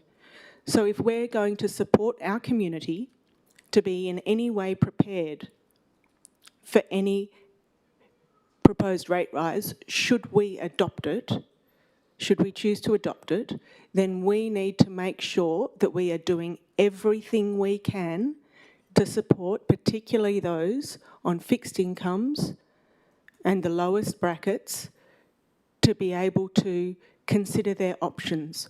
We had Highlands Community Centre come and tell us how things have materially changed since 2021, when a lot of the data was taken about impacts, and just how scarce the current brokerage resources are for anyone who might need to consider that they have to move out of our Shire because of these rate rises. Now, we're just looking at the facts on the ground, that we're dealing with real people, real situations, real stories, and people may need time to prepare. Okay, we've had a pretty grim outlook. If we don't look at some sort of adjustment to what rates, fees and charges we apply to our community in regards to ensuring our critical infrastructure doesn't fail. We're in charge of sewage treatment plants in a drinking water catchment, for instance. We have zero tolerance in our risk profile for any risks to health and safety for our community. And I would say, unless we put this out to all addresses, we are going to place people in untenable positions of potentially stress and being out on the street because they haven't had time to prepare. Now, stress is real. We know that cortisol can cause health problems. Preparation, being prepared, is everything. We can make sure that we have the support networks in place for people who'll need it. But information, communication is everything. It's one of our strategic priorities. And let's be careful, not fearful, in our communication, because let me tell you, if we're careful and communicate, then that is what will mean that we can sleep at night and not have a heart attack like another mayor that came and spoke to us about the rate rise that he had to put his community through. I don't want to see anyone at risk, not any of our councillors, not any of our staff, and not anyone in our community.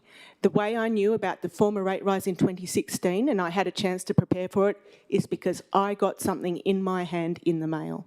That's the only way I had the ability to know. Thank you. Thank you. Would anyone else like to speak to this? Councillor Mollem. Thank you, Mr Mayor. I appreciate and applaud both Councillor Russell and Councillor Champion in arriving at this amendment. It is very important that we get the justification for the massive rate rise of 34% understood by residents. And I want to make Councillor, sure you have a point of order. Councillor Smith, your point of order? We keep referring to massive rate rise. I'm not sure how this relates to a Councillor, I'm going to letterbox get you to stick drop. to the amendment of the letterbox drop to all addresses, please. Certainly, Mr Mayor. So it is very important that this rate rise of 34+% is fully understood by residents, and also the up to 100% increase in fees and charges. Councillor, we have a point of order. My point of order is the same. Councillor seems to have dismissed what the Mayor has advised. We seem to be re-prosecuting the budget again. I'd like you to speak to the benefits of putting to a letterbox drop, please, if you can. Certainly, Mr Mayor. It's so important that residents understand what it is that councillors are potentially voting on.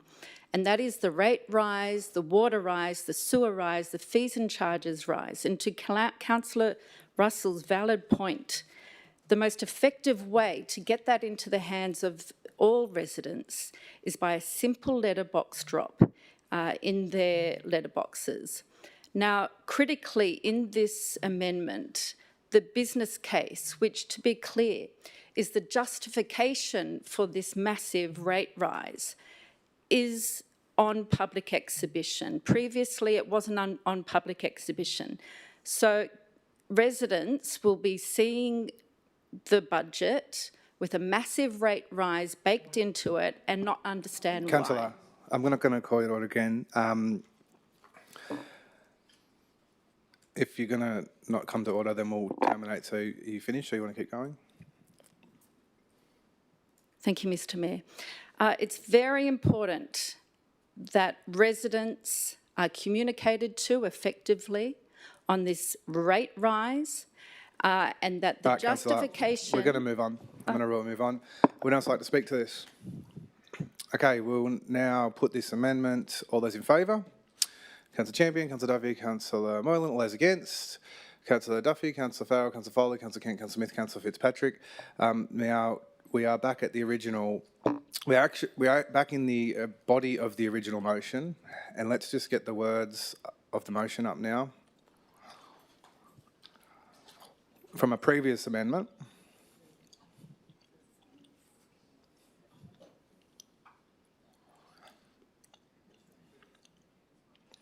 So I'll just confirm with governance. So where we're at is back at the original motion, which was Councillor Moylan's notice of motion. There was a amendment, and that amendment was in the affirmative. So now we have the council right to all village associations, invite them to make a submission during the public exhibition for draft operational plan and budget. I believe we've had Councillor Moylan speak once, and we haven't had anyone else speak. Is that correct? So would anyone else like to speak to this? I have my right of reply, Mr Mayor. Of course, yep. Would anyone else like to speak to this?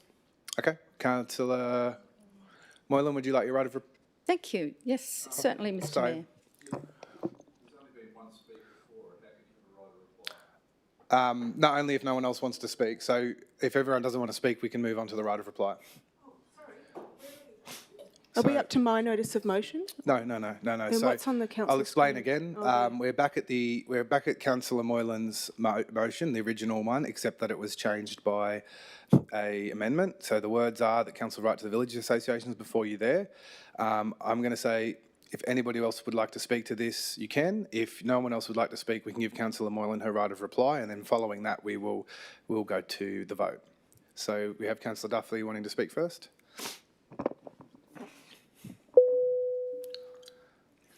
I would just like to speak for this. bear with me.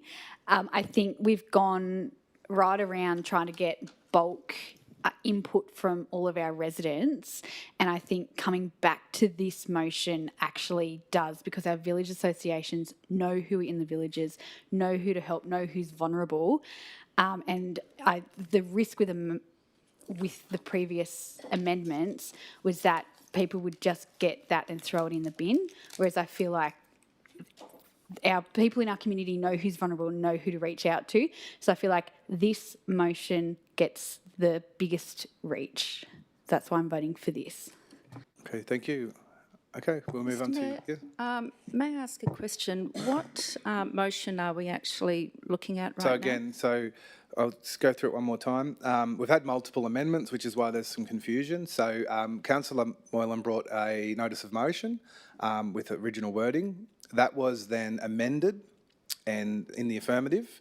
So that means that whilst it's your notice of motion, it has changed to the words on the screen that council right to a village association. So them words on the screen in front of you there. So you still, even though it's not your original words, the council has decided to change the words, and you are still entitled to your right of reply, even though these words are in front of you. So does that make sense? Okay. So you're good for your right of reply? Fire away. Thank you, Mr Mayor. Thank you to all the councillors who contributed to the debate. It is very important, as I've put forward numerous times, that we communicate clearly with all residents, and particularly the residents in the villages and towns via their associations. The feedback I have received overwhelmingly is that they feel they are not being listened to. We might be going through the motions, but they really want us to meet them face to face and listen to them, listen to how we can improve, and ask them how can we help them as residents. Now, the motion that we have before us is largely redundant because it actually doesn't provide residents with any extra communication other than what they already have. So they already have the right to make a submission during the public exhibition period. And certainly referring back to my meeting with Balmoral Village Association just this week, they asked if we could come out and meet them and explain to them the justification for the 34% rate rise that has been proposed. They were pleading with me for us to explain it to them and face to face. So I don't support the motion, my notice of motion, how it's been changed, Mr Mayor, with respect. It doesn't provide residents with any additional communication. And as I've said, this is the most important item in our term, other than fighting Plasrafine. We're talking about a 35+% rate rise, a 78+% increase in water, a 25+% increase in sewer, up to 100% plus increase in rates in annual fees and charges, a $36 million borrowing that our children will need to pay off. Residents are crying out for us to meet with them face to face and to explain why this is being proposed. And if we can't, as a council, collectively, with yourself, Mr Mayor, put residents first in our communication to them at their most time of need, then what are we doing here? That's the question that could be asked. So this motion before us, the mutation of my original notice of motion, doesn't provide residents with any upside, any additional communication. It's not responding to the feedback I have relayed, and I urge councillors to meet with residents face to face and explain to them what is happening here. Now, I referred to Councillor Champion's point in the debate. Thank you again for contributing, Councillor Champion. And I agree. The smaller villages, such as Jowadja, don't have an association. They don't have a community hall. And so their voice, to Councillor Smith's point, is smaller. Now, these 15 residents of the Joadja village turned up yesterday, prepared to speak to us and address the councillors, and they did not have that opportunity Councillor, of a 5-minute that is speech. absolutely not relevant to your rebuttal. Okay, we will now put this to the vote. So just to be clear before we vote, we had a notice of motion with Councillor Moylan's words. Those words were then changed via resolution to what you see on the stage. So what you are voting for, just to be clear, is that council write to village associations and invite them to make submissions during the public exhibition period for the draft operational plan and budget 26-27. So that is what I'm about to ask you to vote on. So I will say all those in favour? Councillor Champion, Councillor Duffy, Councillor Farrell, Councillor Foley, Councillor Kent, Councillor Smith, Councillor Petrick. All those against? Councillor Russell, Councillor Moylan, that is carried. We now have item 9.2, Finance Committee, Community Consultation and Budget Prioritisation. Councillor Russell, would you like to move your notice of motion? Thank you. Could I have a seconder, please? Councillor Moylan, Councillor Russell, you have the floor. Thank you. If we could just get my notice of motion up, please. I have an updated terms of reference of the Shoalhaven Model of Finance Review Panel, which I will email through to governance for tabling, that is more current, with this agenda item, so I am just flagging that. That's fine. No one has time to look at it in the meeting, so that's fine. So I'll read it out so we can all be clear that council note the terms of reference. Councillor, you've given due notice of it, Okay, so happy thank for you you. to start debating. Thank you. It is very difficult for councillors in a formal setting like a council meeting to have meaningful discussions about finance strategy, budget and policy aspirations. It would not be ideal to present, for example, different long-term financial plans, scenarios in the chamber. We also know that the chamber is vulnerable to some councillors just saying, I vote for this or I vote against this, regardless of whether that's how they actually vote when the voting comes, just to push through an item when we could be deliberating it more and getting proper input from the community. So, to that point alone, a finance committee provides the forum for councillors to do their due diligence in terms of democratic oversight of the budget. We know that we have an ARIC that supports council staff. That is not a way to fulfil councillors' responsibilities in terms of being accountable to our community for the performance of our council. It's an elephant in the room, but every meeting, councillors have to declare their conflicts of interest. Staff, certainly if there's particular items, also have to declare their conflict of interest.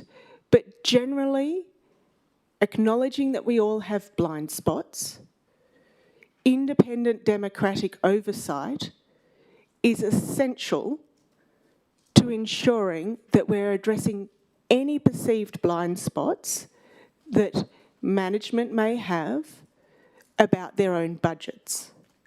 That's the role of the governing body.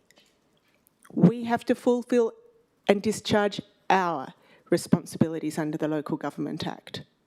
Now, the model that I am tabling here, there were improvements from the initial Shoalhaven model, which was just people appointed by the mayor. And it was changed to expressions of interest. Now, I am not saying in any way that this is perfect.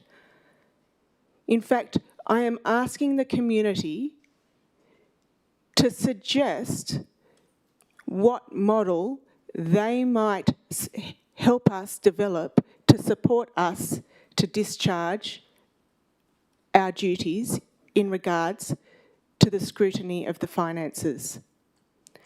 I want to be clear. We are in uncertain financial times.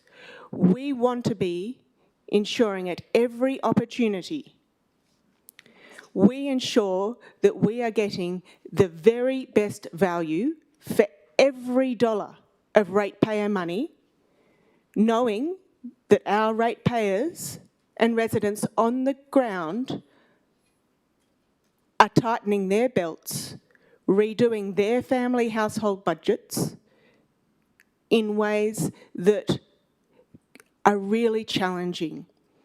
Yesterday morning on the radio, I heard one small family business having to close its doors due to the fuel crisis. It was for sawdust, trucking sawdust. The costs had raised up to $1,000 a load or something extraordinary for sawdust. And they go round and service a lot of our equine facilities in the Highlands.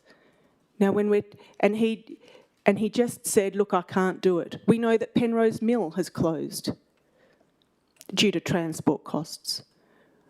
We need to be making sure that we are supporting staff. This is not a challenge to staff. This is a way of utilising the expertise in our community so that we're working smart, not hard, in getting the best possible value for our residents and ratepayers. To a point that Councillor Smith has so often made about, yeah, well, look, we've got to do this, you know, we are putting it out to public exhibition and we don't have a definition of value. Well, we need to find out what our residents and ratepayers value here. Thank you, Councillor. Would anyone else like to speak to this? Councillor Moylan. Thank you, Mr Mayor, and I would like to congratulate Councillor Russell once again on her leadership shown in striving to achieve best value for our ratepayers' money. So thank you for putting this notice of motion forward. I support this notice of motion of a finance committee for these reasons. One, it has proven success.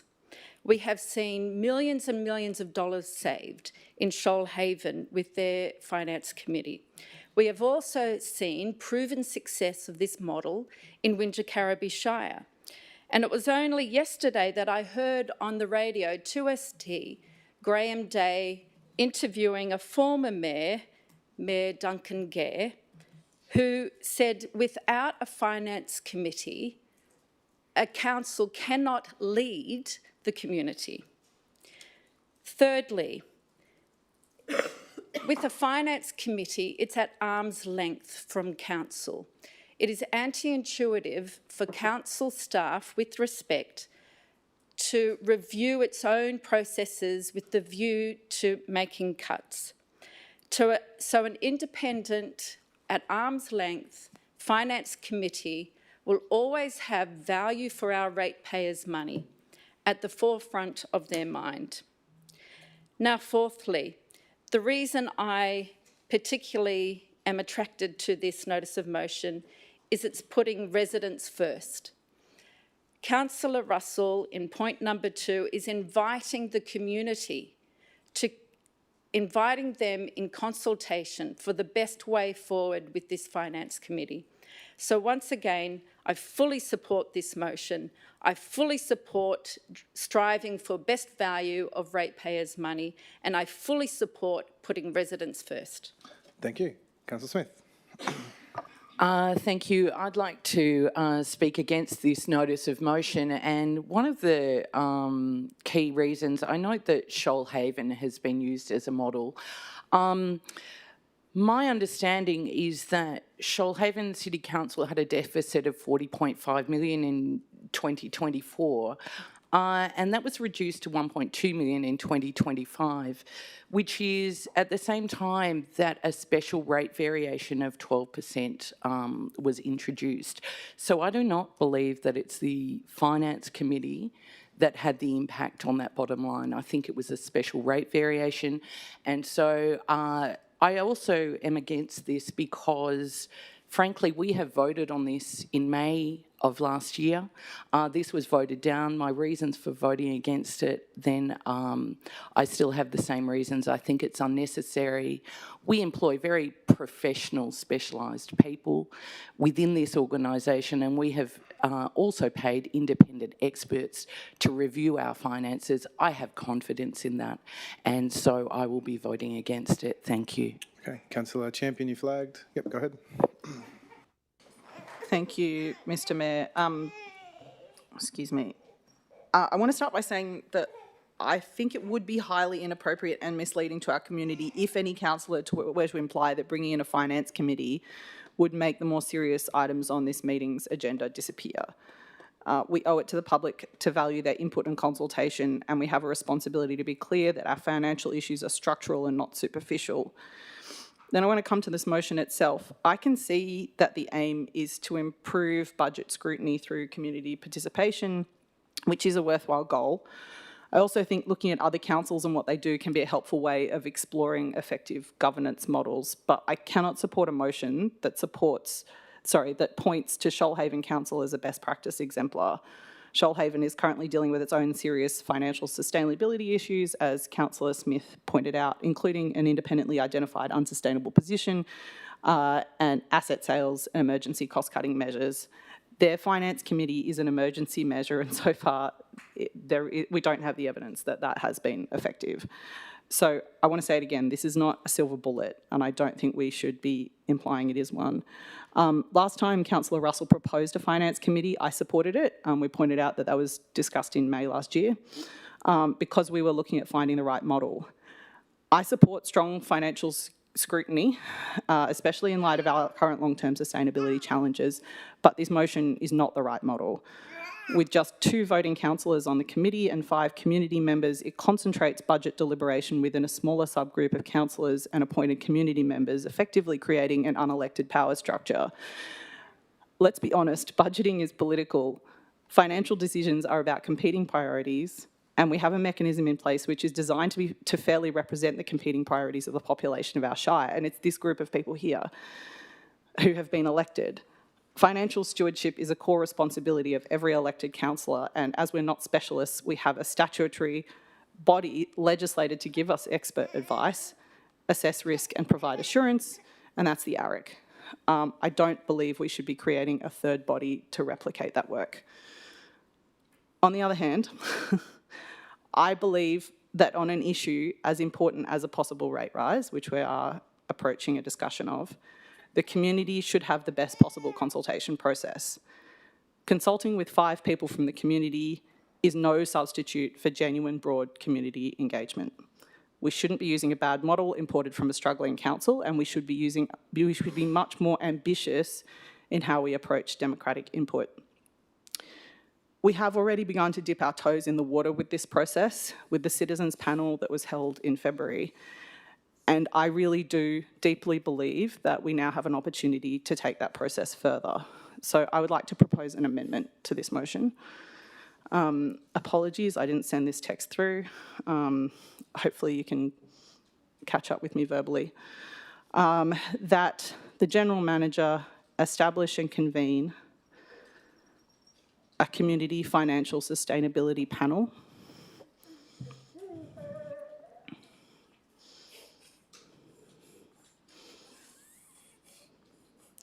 comprising a randomly selected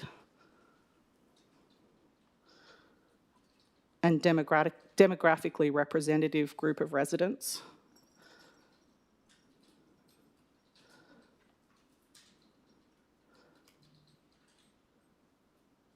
to meet over multiple sessions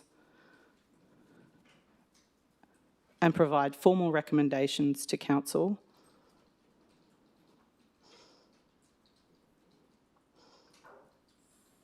on long-term service levels,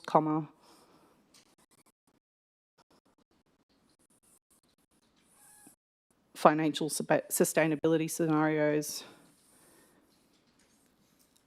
and any proposed rate variation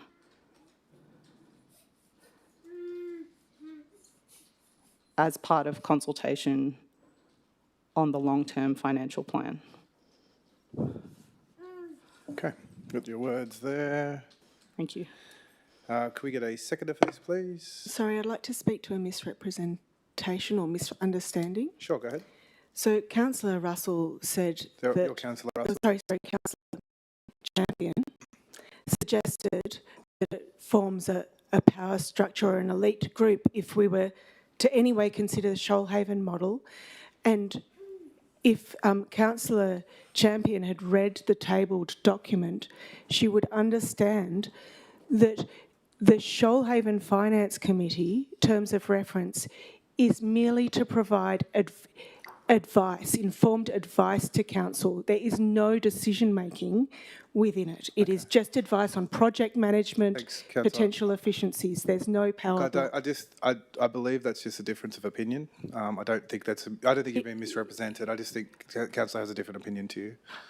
It was quite clear that Councillor Champion misunderstood the premise of the committee to purely provide advice but not make decisions. She may have misunderstood, but she hasn't misrepresented you, is the difference. But if she misrepresented. Have you been misrepresented by Councillor Russell? If you feel you have, you can. Yes, I would like to say that I have been misrepresented in what Councillor Russell just said. Go ahead. I do understand that that's not a decision-making power. I didn't say it was a decision-making power. I said that it was a contributing body that would be a third branch. Okay. Thanks. Thank you, guys. Okay, so we need a seconder for this, please. And this would be replacing Councillor, if this was to be seconded and accepted or seconded debated, we'd be looking, just to catch everyone up, we'd be looking at replacing Councillor Russell's original motion. So do we have a seconder for this? Okay, that has lapsed for want of a seconder. Now we are we're still within Councillor Russell's notice of motion, so would anyone else like to speak to this? Okay, we'll now put this, sorry, your right of reply. Councillor Russell, go ahead. Post-administration, we need to be steering a very steady ship as we move towards financial sustainability. As I've said before, a council meeting is not an appropriate place to discharge our duties in regards to interrogation of the budget. We know that currently the way that the budget is presented can make it very difficult to understand the costings of each line item in the budget. It requires that we have further information if we want to make any adjustments to any line item. We need to know how one budget line item impacts another. We have had experience, both at the council meeting last night and today and over the course of this year, how, under the Mayor, we've had it as acceptable to put something to a vote where councillors have used up a discussion of for or against by just saying, I vote for or against this, and then when it comes to the vote immediately after, Councillor, voting the opposite way. Councillor, I'm going to ask you to stick to your none, please.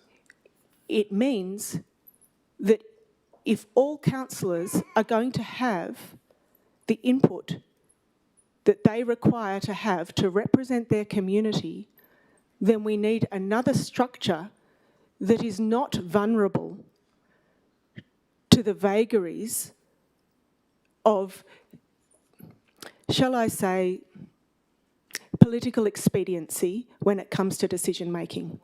Councillor Kent.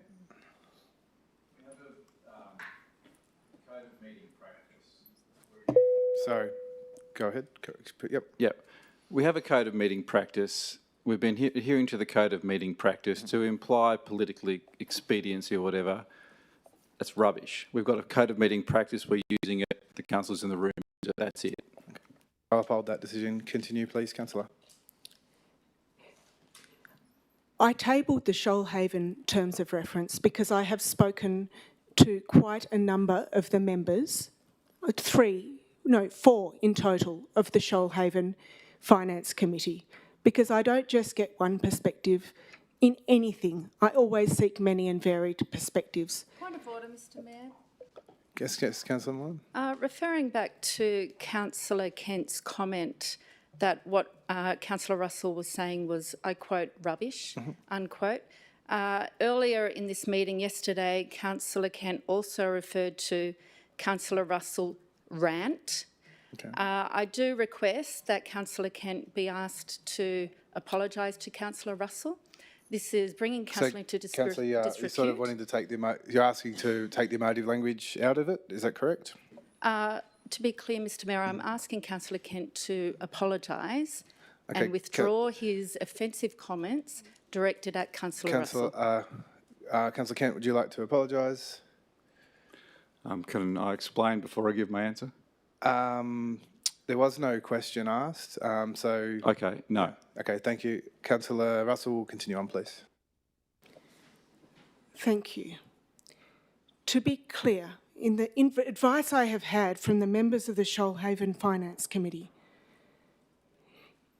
they have been able to provide advice that otherwise council would have had to pay for.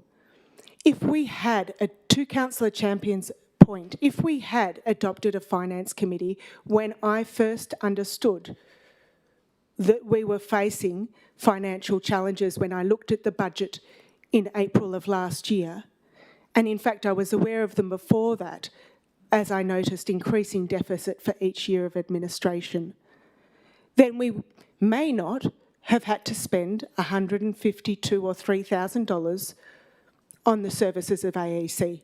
There's a saving. We know that we need to do business cases if we want to discharge our duty to make sure that we're exploring all possible efficiencies comprehensively across the organisation in how we're delivering our services. We can do that with a finance committee. Graham Jarvis from AEC stated yesterday that there were potential productive and technical efficiencies that we had not yet looked at. Now, what better way, what more efficient way to do that than within the forum of a finance committee in partnership with our community, for our community, so that we ensure that we are getting the very best value for our residents and ratepayers. Now, we haven't done that work yet. We know we haven't done it. We have had the General Manager state at the December meeting that it would be logical to do that work when the business case came back, yet in March we hadn't done it. We haven't worked out what's best value in how we're delivering our services across all service areas. Yet we are about to be voting on exploring further a rate rise for our community in a cost of living crisis. This is not adequate. We could be getting free advice that would enable us to save hundreds of thousands of dollars. So we'll come to your question after, so we have to put the motion. So essentially I'm going to put the vote now. All those in favour of the motion? Councillor Russell, Councillor Moylan, all those against? Councillor Chairman, Councillor Duffy, Councillor Farrell, Councillor Foley, Councillor Kent, Councillor Smith, Councillor Fitzpatrick. That is lost. Councillor Russ Smith, did you have a question? Yes, I just had a question through you, Mr Mayor, as the General Manager. Councillor Russell said we know we need to do business cases if we are to discharge our duties. I just have a question around that. Could the General Manager speak to that? That's a rather concerning statement. General Manager. Thank you, Mr Mayor. Council will recall the last, last meeting, we brought business cases to this chamber around two particular services, and council made decisions based on that, and that was to ensure that we provided best value to our community. Thank you. Okay, Councillor Kent. Just a question. That I think it's the second or third time the last motion has been brought to the chamber. Can you ask a question of the General Manager through you, Mr Mayor? How often the same idea can keep coming back? General Manager might go to governance for that. So I believe my understanding, what I can confirm with governance, is that you need a rescission if you want to bring it back within 3 months. Otherwise, after 3 months has lapsed, it can be re-brought. Okay, I mean, I'm not saying the last one is like this, but so if you've got an idea that's about as good as putting prawns in curtain rods, you can keep bringing it back every 3 months. Councillor, we're going to move on from that. Through you, Mayor, point of order as well, and building on Councillor Kent's statement that it was rubbish, what I was saying, that he hasn't apologised for. I'm asking you to be clear for the chamber that he has said, I vote for something, and then moved a procedural motion to put something to the vote, and then voted against it without further discussion, and then done exactly the opposite. Each council is well within their right to adhere to the Code of Meeting Practice, and the Council Kent is adhering to the meeting practice. Sorry, Mayor, I'm not saying he hasn't, but what I stated, so it's a point of misrepresentation, because what I stated, and it was fair to state, because he's done it twice within this meeting, is that he's just put his hand up and said, I vote for this or I vote against this, and then he has moved a procedural motion to put it to the vote, and then he has voted the opposite way to the way that he pushed a matter to the vote. I can't compel councillors how to vote and how to speak. They are adhering to the meeting practice. So Yes. we're going to move on, councillor. I've answered you. He's adhered to the meeting practice. But you haven't made him apologise for his misrepresentation of what I can't compel said. anybody to apologise. So I asked Councillor Kent if he'd like to apologise. He responded with no. That's his decision.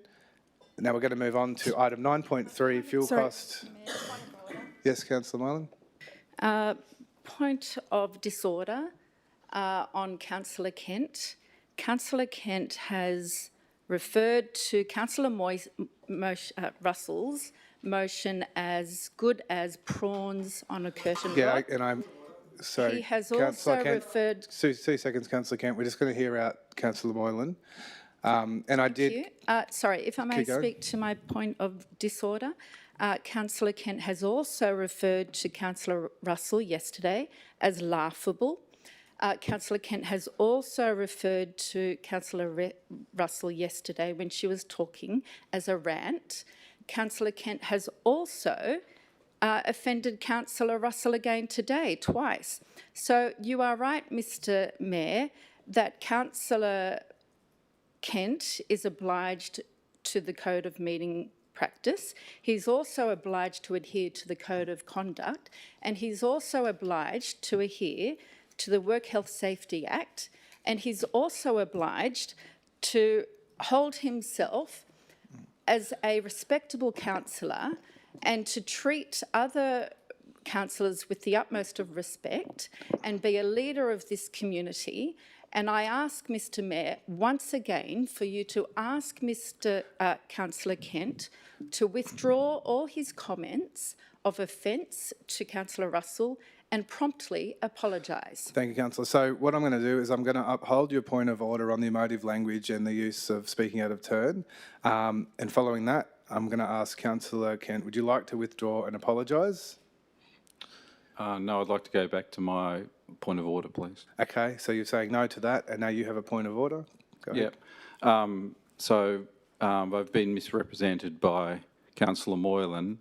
When I made the comment in the previous question about, the comment about prawns and curtain rods, I made the distinct point of saying I did not say it necessarily in relation to the previous motion. So I wasn't talking about the previous motion. I was just talking about things coming back to the chamber that had already been prosecuted. Thank you for clarifying. Okay, item 9.3, fuel cost exposure electrification pathways for fleet. This is Councillor Champion's motion. Would you like to move this? Yes, so we have a procedural motion for a short break. We're going to have seconder, Councillor Foley. We'll put that to the vote. All those in favour? Councillor Champion, Councillor Duffy, Councillor Russell, Councillor Farrell, Councillor Foley, Councillor Kent, Councillor Smith, Councillor Fitzpatrick. All those against? Councillor Moylan. We'll resume shortly.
Go.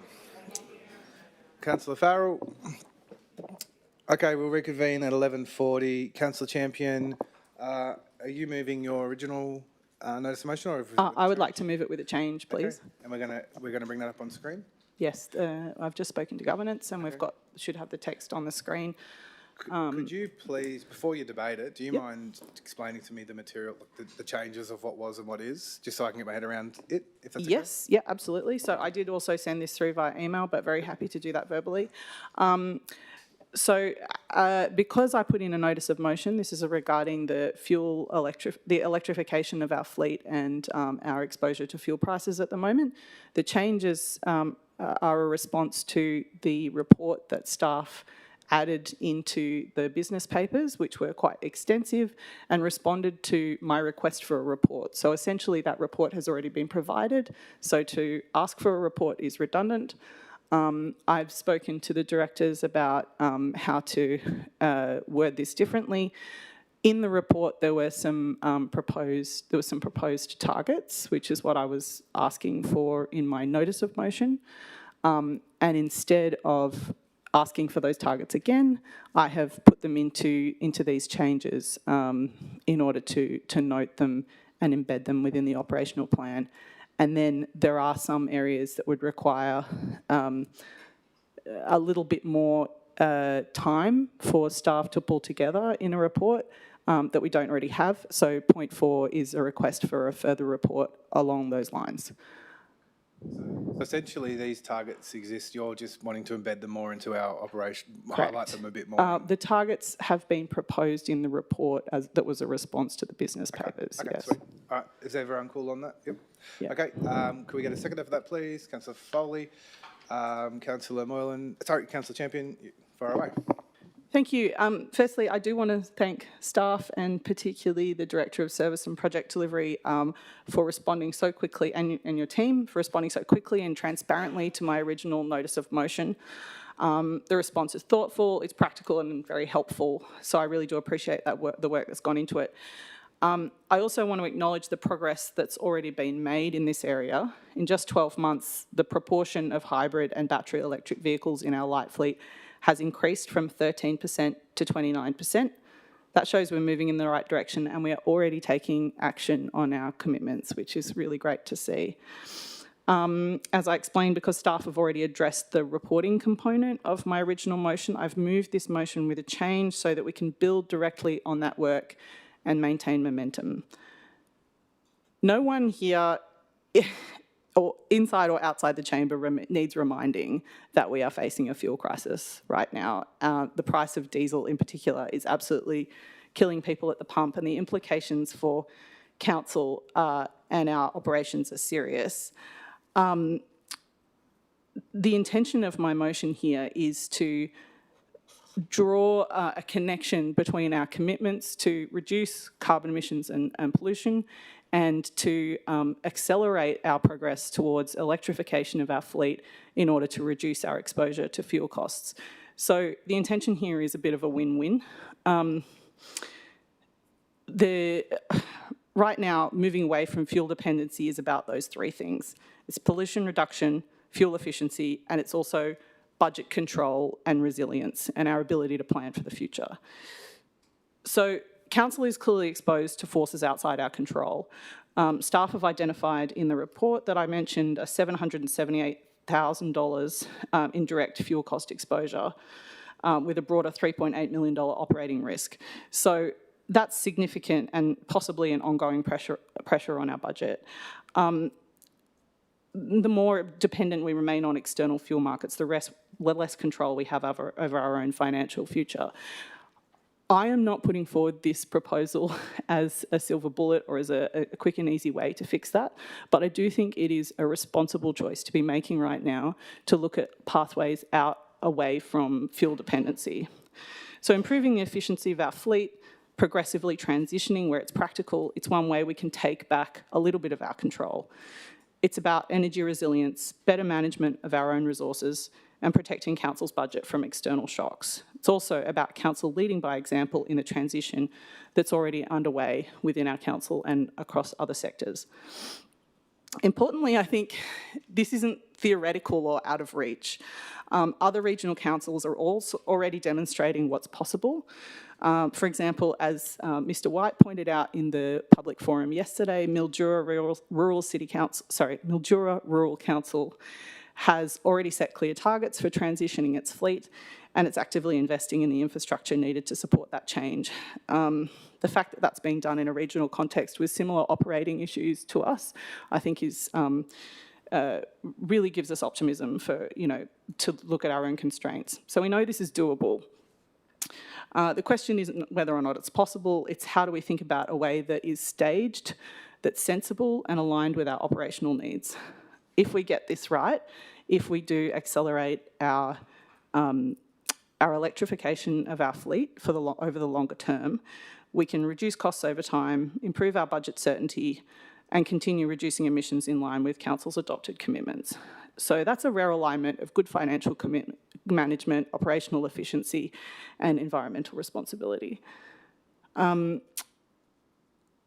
I'm asking you here to respond primarily to the proposals that have already been put into the report, which was a response to my notice of motion. So these are ideas that already come from the staff, and I would really like you to agree to endorse these targets so that we have a clear sense of where we're going.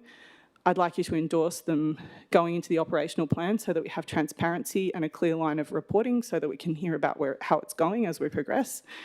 And I would like you to endorse the fourth point in addition, which requests a further report that looks at longer term practical pathways for how we can move beyond the immediate low-hanging fruit in our light fleet and look at financial modelling, infrastructure modelling, staff incentives and the possibility of transitioning the heavy fleet over the longer term. So I would love to hear your thoughts on that. Okay. Before we kick off, I just have a question to the General Manager, and it might have to go on notice. I mean, I understand what Councillor Champion's saying about efficiencies and environments and everything. Do we track, out of curiosity, irrespective of the environmental outputs and everything, do we track whether the transition is costing us less money overall over time, or does that make sense, what I'm trying to say? I'm trying to say, if we can get there, it's great, but are we spending more money to get there, or are we spending less because it is becoming more viable? Thank you, Mr. Mayor. I think what you're referring to is whole of life, from the time we procure to the time we dispose. So if we didn't have anything electric, I guess we'd be at X amount per whatever, and because we are transitioning, are we spending more to transition? I'll actually refer that to the director, but which one would like to take it, because it's a shared. Okay, Director, Communities in Place. Mm-hmm. Yep. If it's got to go on notice, that's fine. Through you, General Manager, our joint organisation, Canberra Region Joint Organisation, did a study in relation to life cycle cost, upfront costs, and there is a saving of EV and hybrid compared to traditional combustion, particularly EV. Okay, thank you. Councillor Kent. I'd like to speak in favour of this motion and actually firstly say, Councillor Champion, thanks very much for absorbing the staff's response to the original motion and recrafting something in line with that response. It shows a real partnership, so thanks a lot. And question to the General Manager, please, through you, Mr. Mayor. I think Councillor Champion has captured the response and reshaped this well, but can just have some comment from yourself in terms of any response to the feasibility of it. General Manager. Thank you. I think as was pointed out, it's been based on the feedback from the staff, the directors, and they're comfortable with that. So it's very practical. Thank you. Thank you. Councillor Smith. Thank you. I'd also like to speak for this notice of motion and reiterate what Councillor Kent said also. I think it's well considered. I think it's a triple bottom line approach, which is excellent. It's wonderful to see that things like electrification of the fleet really makes financial sense now, not just environmental sense. And so I think it's a really well crafted notice of motion. I love that it's actually being consulted with staff so that it's realistic, and I look forward to voting for it. Councillor Farrell, I think you're next. I respect Councillor Champion's point of view on this, but I fundamentally disagree. I'm not in favour of electric vehicles in any shape or form. I think environmentally, they're going to cause us a lot of problems in the future with the disposal of batteries, our reliance on Chinese technology, and we are never going to, in the foreseeable future, get away from the use of fossil fuels. Fossil fuels used for diesel, petrol, is a small part of what oil is used for. Oil is used for making of a lot of stuff that we use daily, such as PVC pipes, clothing, and the list goes on. And I don't know all the list of things that fossil fuels are used for. But I understand what Councillor Champion is on about, and she's got her philosophy. I've got mine, and I don't believe that the transition into electrification is a worthwhile purpose at this stage. I don't think that there's any way that we can possibly get to transitioning to larger vehicles in the foreseeable future. There's a lot of problems associated with the charging of those vehicles. For council, just for council alone, to have tractors and heavy equipment electrified sitting on sites that sit there for days, how are we going to charge them? We're going to put a generator out there using diesel fuel to charge an electric vehicle? It doesn't make sense to me. So it might be something that'll happen in the future, but we're certainly not there now. Thank you. That's all I've got to say. Councillor Moylan next. Thank you, Mr Mayor. Question through you, Mr Mayor, to the General Manager. In the business paper, it refers to an impact of approximately $3.8 million and then further on $5.4 million. Could you please explain that to us? General Manager. Thank you, Mr Mayor. Mr McAllister.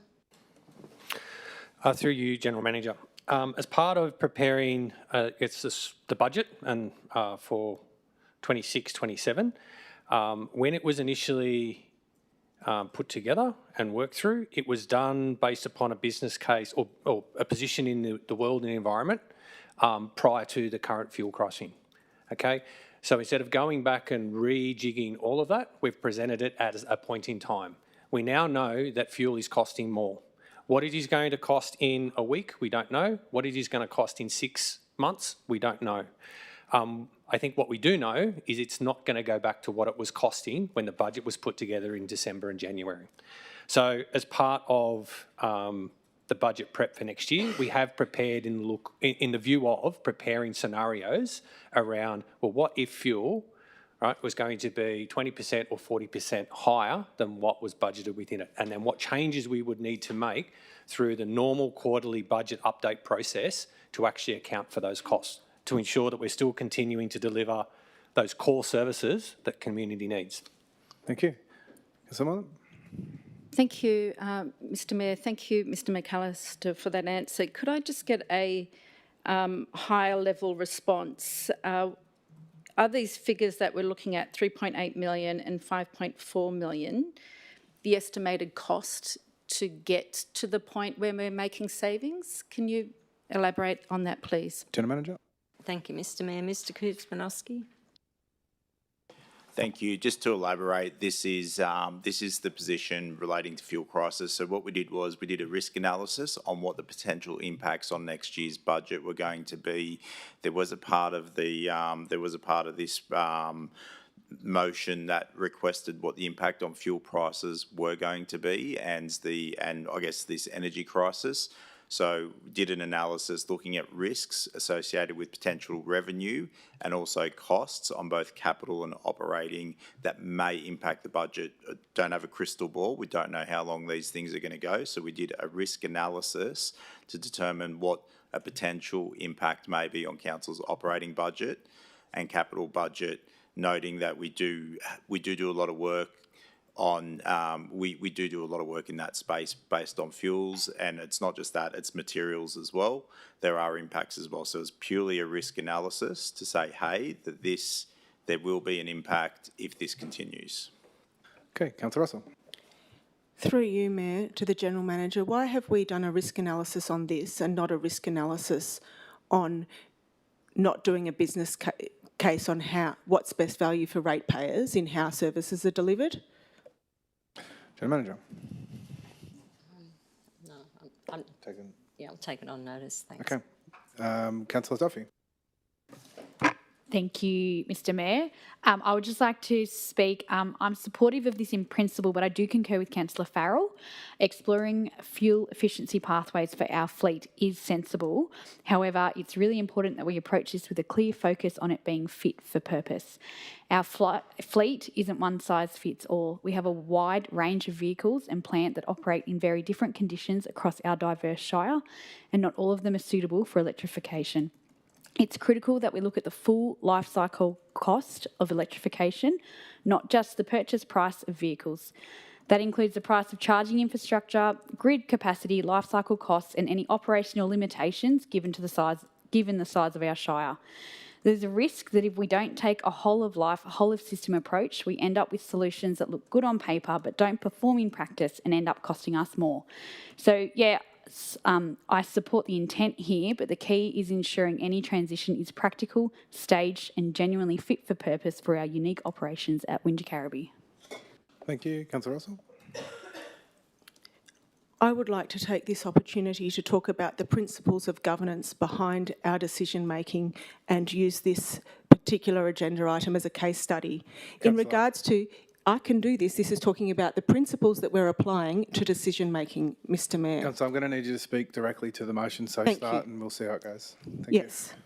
So I commend the CFO for his risk analysis. I commend the interrogation of the finances behind the decision making. I am concerned that there is a pattern that in our decisions, the really serious fundamental decision making underpinning council decisions is not having adequate information input into it. And yet at this level, when we're talking about whether we get shiny new electric cars or stick with our existing fleet, all of a sudden there's an interest in doing the risk analysis. I find this inconsistency untenable when we have really critical decisions to be making about how our community are having their services delivered in a cost of living crisis. I commend council for doing the work on this item. Great work. Why are we not doing it across all our service areas in how council services are delivered as per our risk management adopted policy? Thank you, Councillor. General Manager, just in regards to a report, request for further report to accelerate the fleet, would that, you've got financial modelling here, so that would answer the concerns about, because I know you said that it's looking like there's a cost saving from the Director. With the broader concerns raised by Councillor Duffy and Farrell, will you particularly cover those concerns off within that report? Or do you foresee? Mr McCabe. I'll just provide a point of clarity for the General Manager. The CRJO review that I referenced was about light vehicle. and whole of life. I know a lot of the conversation has been our fleet as entirety. So Adam and Clint, the director, will guide that review beyond light vehicle. Okay, sweet. Would anyone like to speak to this? Councillor Moylan? Thank you, Mr Mayor. At the outset, I want to congratulate Councillor Champion once again for the leadership she has shown in putting forward this notice of motion, and I encourage all councillors to think of notice of motions each month to put forward, to move this council forward. I also congratulate Councillor Champion on the overall idea of transitioning to renewables. What I would like to see, however, particularly in this cost of living crisis, fuel crisis, and particularly considering we are looking at a proposal for a massive rate increase of 34%, is that we look at the financial modelling, and in particular a business case, Mr Mayor, where we look at both sides of the ledger, the costs on getting here and also the potential savings, so that we can look at this as a general proposition in holistic terms. We must take that measured approach before we start spending more of ratepayers' money, even if it means eventually we'll get to a saving. So I would like to have point 4, I would like to make an amendment.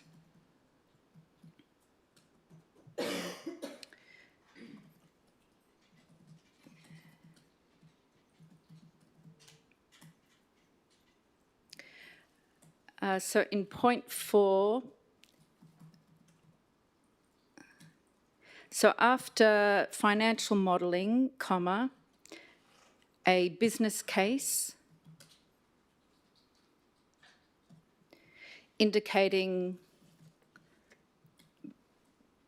the costs and the savings, and then comma, and then with points 2 and 3, after June 2026, thank you, subject to point 4, and after 2027 in point 3, subject to point 4. General Manager, is that doable by June time frame, if that was the case? I'll just refer to the director. Through you, General Manager. One thing I would like to, I guess, express is the whole movement towards electrification of fleet is split by a significant number of different market segments. Now, the Director of Communities and Place alluded to the study from CRGO in regards to their analysis in potential savings in the transition to light fleet. That is certainly the case with significantly more public charging infrastructure across our community and communities, and certainly the price parity and the availability of light fleet passenger vehicles across the market. And we've seen it in March in regards to a significant increase in the amount of electric vehicles selected.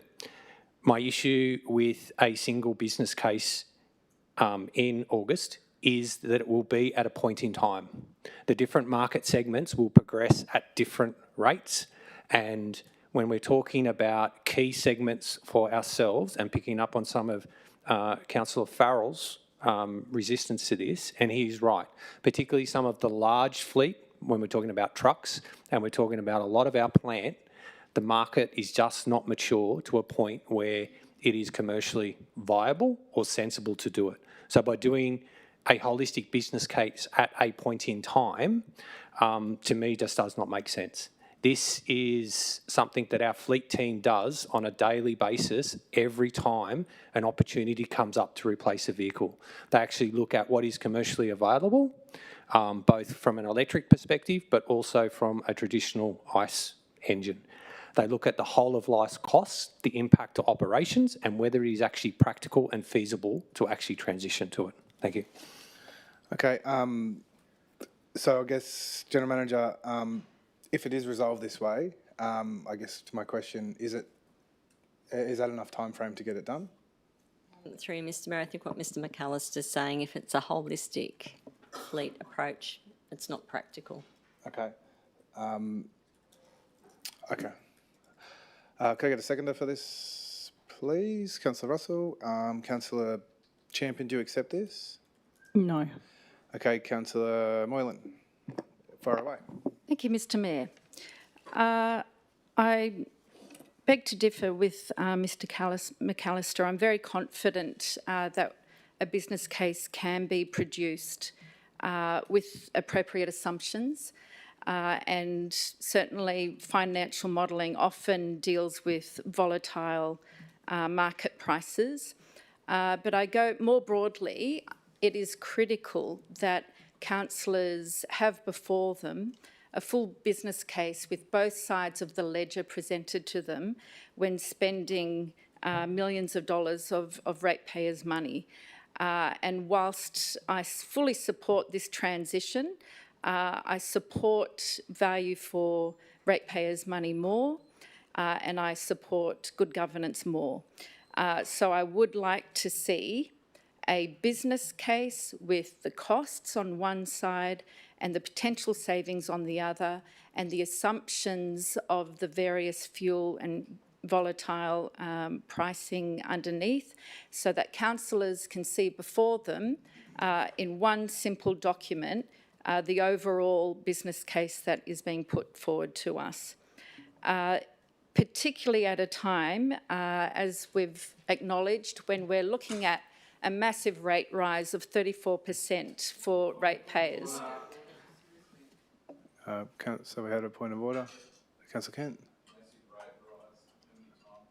Yeah, Councillor, we'll stick to the your amendment, please. Question, Mr Mayor, are you aware of what a point of order actually is? Councillor, yes. They've raised the point of order that you're off topic, and I'm upholding that, so please continue. Sorry, they raised a point of order that I said a massive rate rise. And meaning you're off topic from your amendment, so please proceed. So the rate rise is massive, it's not off topic. Councillor, I'm going to move you on. Are you done? I'm Keep referring to the rate rise. Keep going on your amendment, please. So it is more important than ever that councillors have before them all the facts and figures, both the cost and the benefits, with looking at spending millions of dollars of ratepayers' money in a fuel crisis, in a cost of living crisis, and when we have before us the proposal for a 34% increase in rates, 78% increase in water, 25% increase in sewer, and also 100% increase in some annual fees and charges. Thank you, Councillor. Councillor Foley, you had your hand up. Yes, I'd like to speak against this amendment. On the point that for the councillors to have the facts and figures, costs and benefits, that's true on any decision that we're making. However, I don't see that this amendment actually achieves that, and I would like to go back to the original motion. Okay, Councillor Russell. Thank you. I am supportive of Councillor Moylan's amendment, and I would like to see us, as a principle, having the sorts of information in front of us, both sides of the ledger, as Councillor Moylan has suggested, in terms of all of our decision making. It used to happen prior to administration that decisions would come to council with business cases. It was how it was done. We have seen that there has been a marked drop in that since we have been elected, in what information has come for us to make our decision. I want to make sure, particularly in the context of the austere times that we are working within, the knowledge that we are potentially applying for a special rate variation, we need to make sure that there aren't any potential cost blowouts, that we're making balanced judgments. In other words, as the Local Government Act, well-considered and informed decisions. I would like to commend Councillor Champion, which I haven't yet done. I have watched Councillor Champion work hard on getting this right. I always support input from other councillors with amendments, which I see just takes it to the next level and improves our governance practice and ensures that in any decision making, the decision is representative of more of our community, because each of us who sit in this room represents a section of our community, so in some cases broad cross-sections of our community, and everyone matters and everyone's input matters. So I am grateful to Councillor Moylan's leadership on these governance principles, and I would say that to staff that this is excellent practice for us to be returning to now, post-administration, that we expect business cases with decisions that involve this sort of scale of investment and uncertainties. Thank you. Thank you. Councillor Kent. Sorry, Councillor Champion has flagged quite a few times. I'll go to you first, please. Sorry. Thank you, Mr Mayor. I'd like to just say quickly that point 4 in the original motion asked for financial modelling, and I believe that's sufficient for getting the information that has been proposed in the amendment, so I actually think it's redundant. Thank you. Councillor Kent. Can we please put this amendment? May I speak to a misunderstanding, Mr Mayor? Go ahead, Councillor.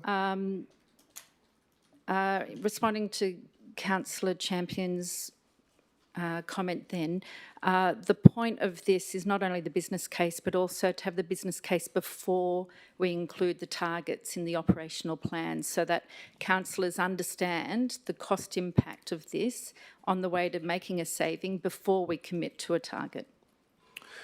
Yeah, again, look, I'm just going to pause here because this seems to be a recurring theme about misrepresentation. I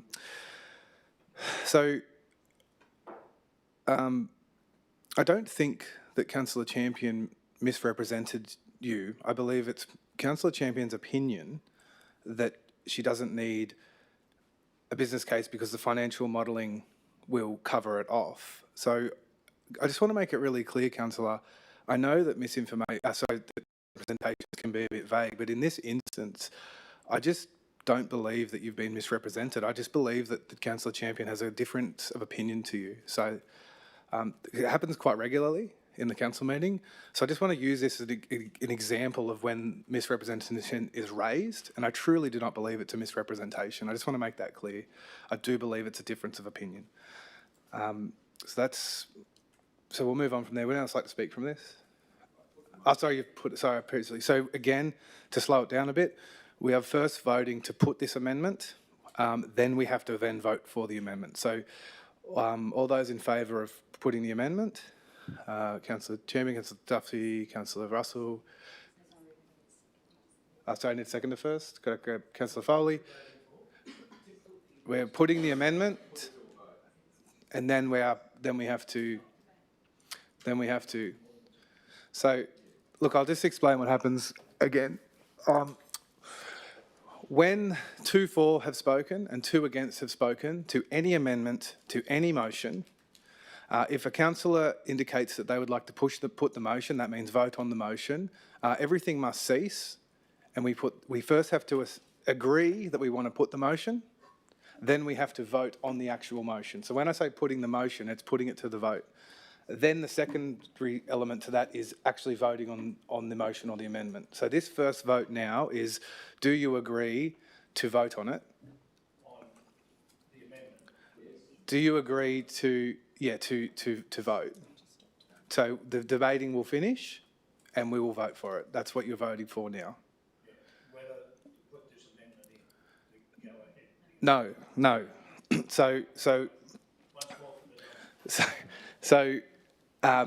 when conditions are met that there's 2 for and 2 against, if a councillor raises, any councillor raises that they want to vote on it, so that means the debating will finish and we're voting on that. You first have to agree that that's what you want to do. If you vote against, the debate can continue on the amendment. So the first one now I'm going to put is we are voting to put the amendment to the vote. So all those in favour, Councillor Champion, Councillor Duffy, Councillor Russell, Councillor Farrell, Councillor Foley, Councillor Kent, Councillor Smith, Councillor Fitzpatrick. All those against, Councillor Moylan. That is carried. Now we are going to move on to putting this amendment. So all those in favour of this amendment, Councillor Russell, Councillor Moylan. All those against, Councillor Champion, Councillor Duffy, Councillor Farrell, Councillor Foley, Councillor Kent, Councillor Smith, Councillor Patrick. That is lost. So we're now back at Councillor Champion's original notice of motion. I do believe there is no changes now. Is that correct? It is the original. So we're at the original. Councillor Foley's indicated she'd like to speak. I'd like to speak in support of Councillor Champion's motion. I'd like to acknowledge her leadership and agility in responding to staff advice around the steps that Council has already taken in this area and to recognise the progress that has been achieved to date. I notice the motion as an opportunity to explore further efficiencies in our fleet with financial and environmental benefits, compounding on the gains that we are already making in this area. This motion aligns with our Community Emissions Action Plan, which details our Council's goals of helping our community reduce their emissions. This motion also responds to external pressures of fuel costs that we have no control over, and it's enabling us to act proactively rather than reactively to external pressures. In particular, on point 4, I look forward to seeing the report on the practical pathways to accelerate fleet transition and the options on how this can be achieved, especially in internal combustion heavy fleet, which is a more restricted and specialised area of plant that needs to be explored. This is taking the responsible step of exploring both sides of the ledger and making sure we're achieving not just value for money, but best value on the quadruple bottom line, and I support this motion. Thank you. Councillor Champion, would you like your right of reply? Yes, please, I would. Thank you, everybody, for the debate. It's been kind of really interesting. I would like to recap the value of this motion and respond to some of the concerns that have been raised in debate. We have confirmation from the staff that there is a whole of life saving for EV and hybrid over combustion vehicles, and staff have also confirmed that we have the opportunity to increase that saving right now as some of our fleet come up for replacement. I want to be clear, I'm not asking for a complete change to EVs across our whole fleet right now. That is not the motion. What I'm asking for is targets, achieve practical opportunities right now, and a follow-on report for pathways for change over time. Councillors Farrell and Duffy have both pointed out that we have a wide range of vehicles and not all of them are suitable for electrification right now. Yes, absolutely, I agree. We have bigger challenges facing us with electrifying the heavy fleet. Establishing suitable charging infrastructure, remodelling schedule changes, for example, for the road crews, they're real and they should be taken seriously. I've discussed these with staff and we've acknowledged that we are not there yet. Although I do want to point out that Twiggy Forest Fortescue Metals is now operating almost entirely on electric vehicles, and that is much heavier plant than what we're operating here in our shire. Sure, we don't have billionaire cash, but it is evidence that the pathway is emerging slowly over time and we should be planning for the longer term. So what we need is an expert assessment through the staff of the way forward and to be paying attention to tracking that over time. So that's what I've asked for in point 4 of the motion. Also, as requested by other councillors, this motion calls for a process that is practical, staged and fit for purpose. Instead of micromanaging what that looks like, I'm asking for the leadership of staff who can use their expertise to model the next steps. I'd also like to respond to Councillor Russell, who implied that we are buying shiny new electric cars as some sort of indulgence. This motion is not proposing that we buy new cars to replace our fleet.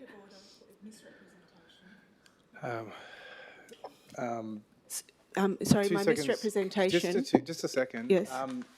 Governance, a point of order is not a misrepresentation, is it? Well, sorry, point of misrepresentation. Is it a point of order, but?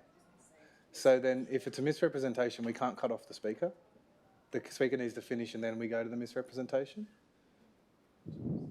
I'm going to just, if you can, I'll seek clarity after, but go ahead, Councillor, for your misrepresentation. I expressed my frustration that when it came to looking at shiny new vehicles, we did risk analysis, but when we were looking at assessing what's the best value in what model of service delivery delivers the best value for money, we didn't do that, apply that risk analysis in our risk management policy.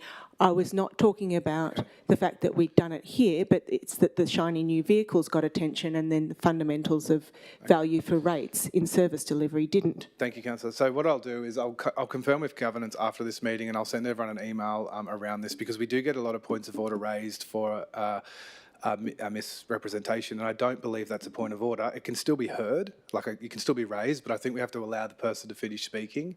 A point of order is yeah. But what I'll do is I'll clarify with all the councillors after the meeting on that. So if you could proceed with your speaking, Councillor Champion. Thank you, Mr. Mayor.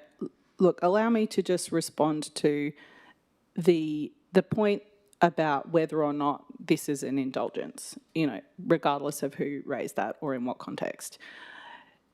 This is about asking for progress and electrification entirely within the usual life cycles of replacement. We're not looking at selling our existing cars and buying new cars. It would just be waiting for the moment when a vehicle comes up for replacement and we can assess whether it's appropriate for that vehicle to be electrified when it's replaced.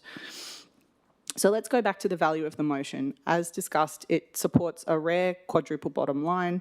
The General Manager has confirmed it's practical in its approach and can be pursued by staff.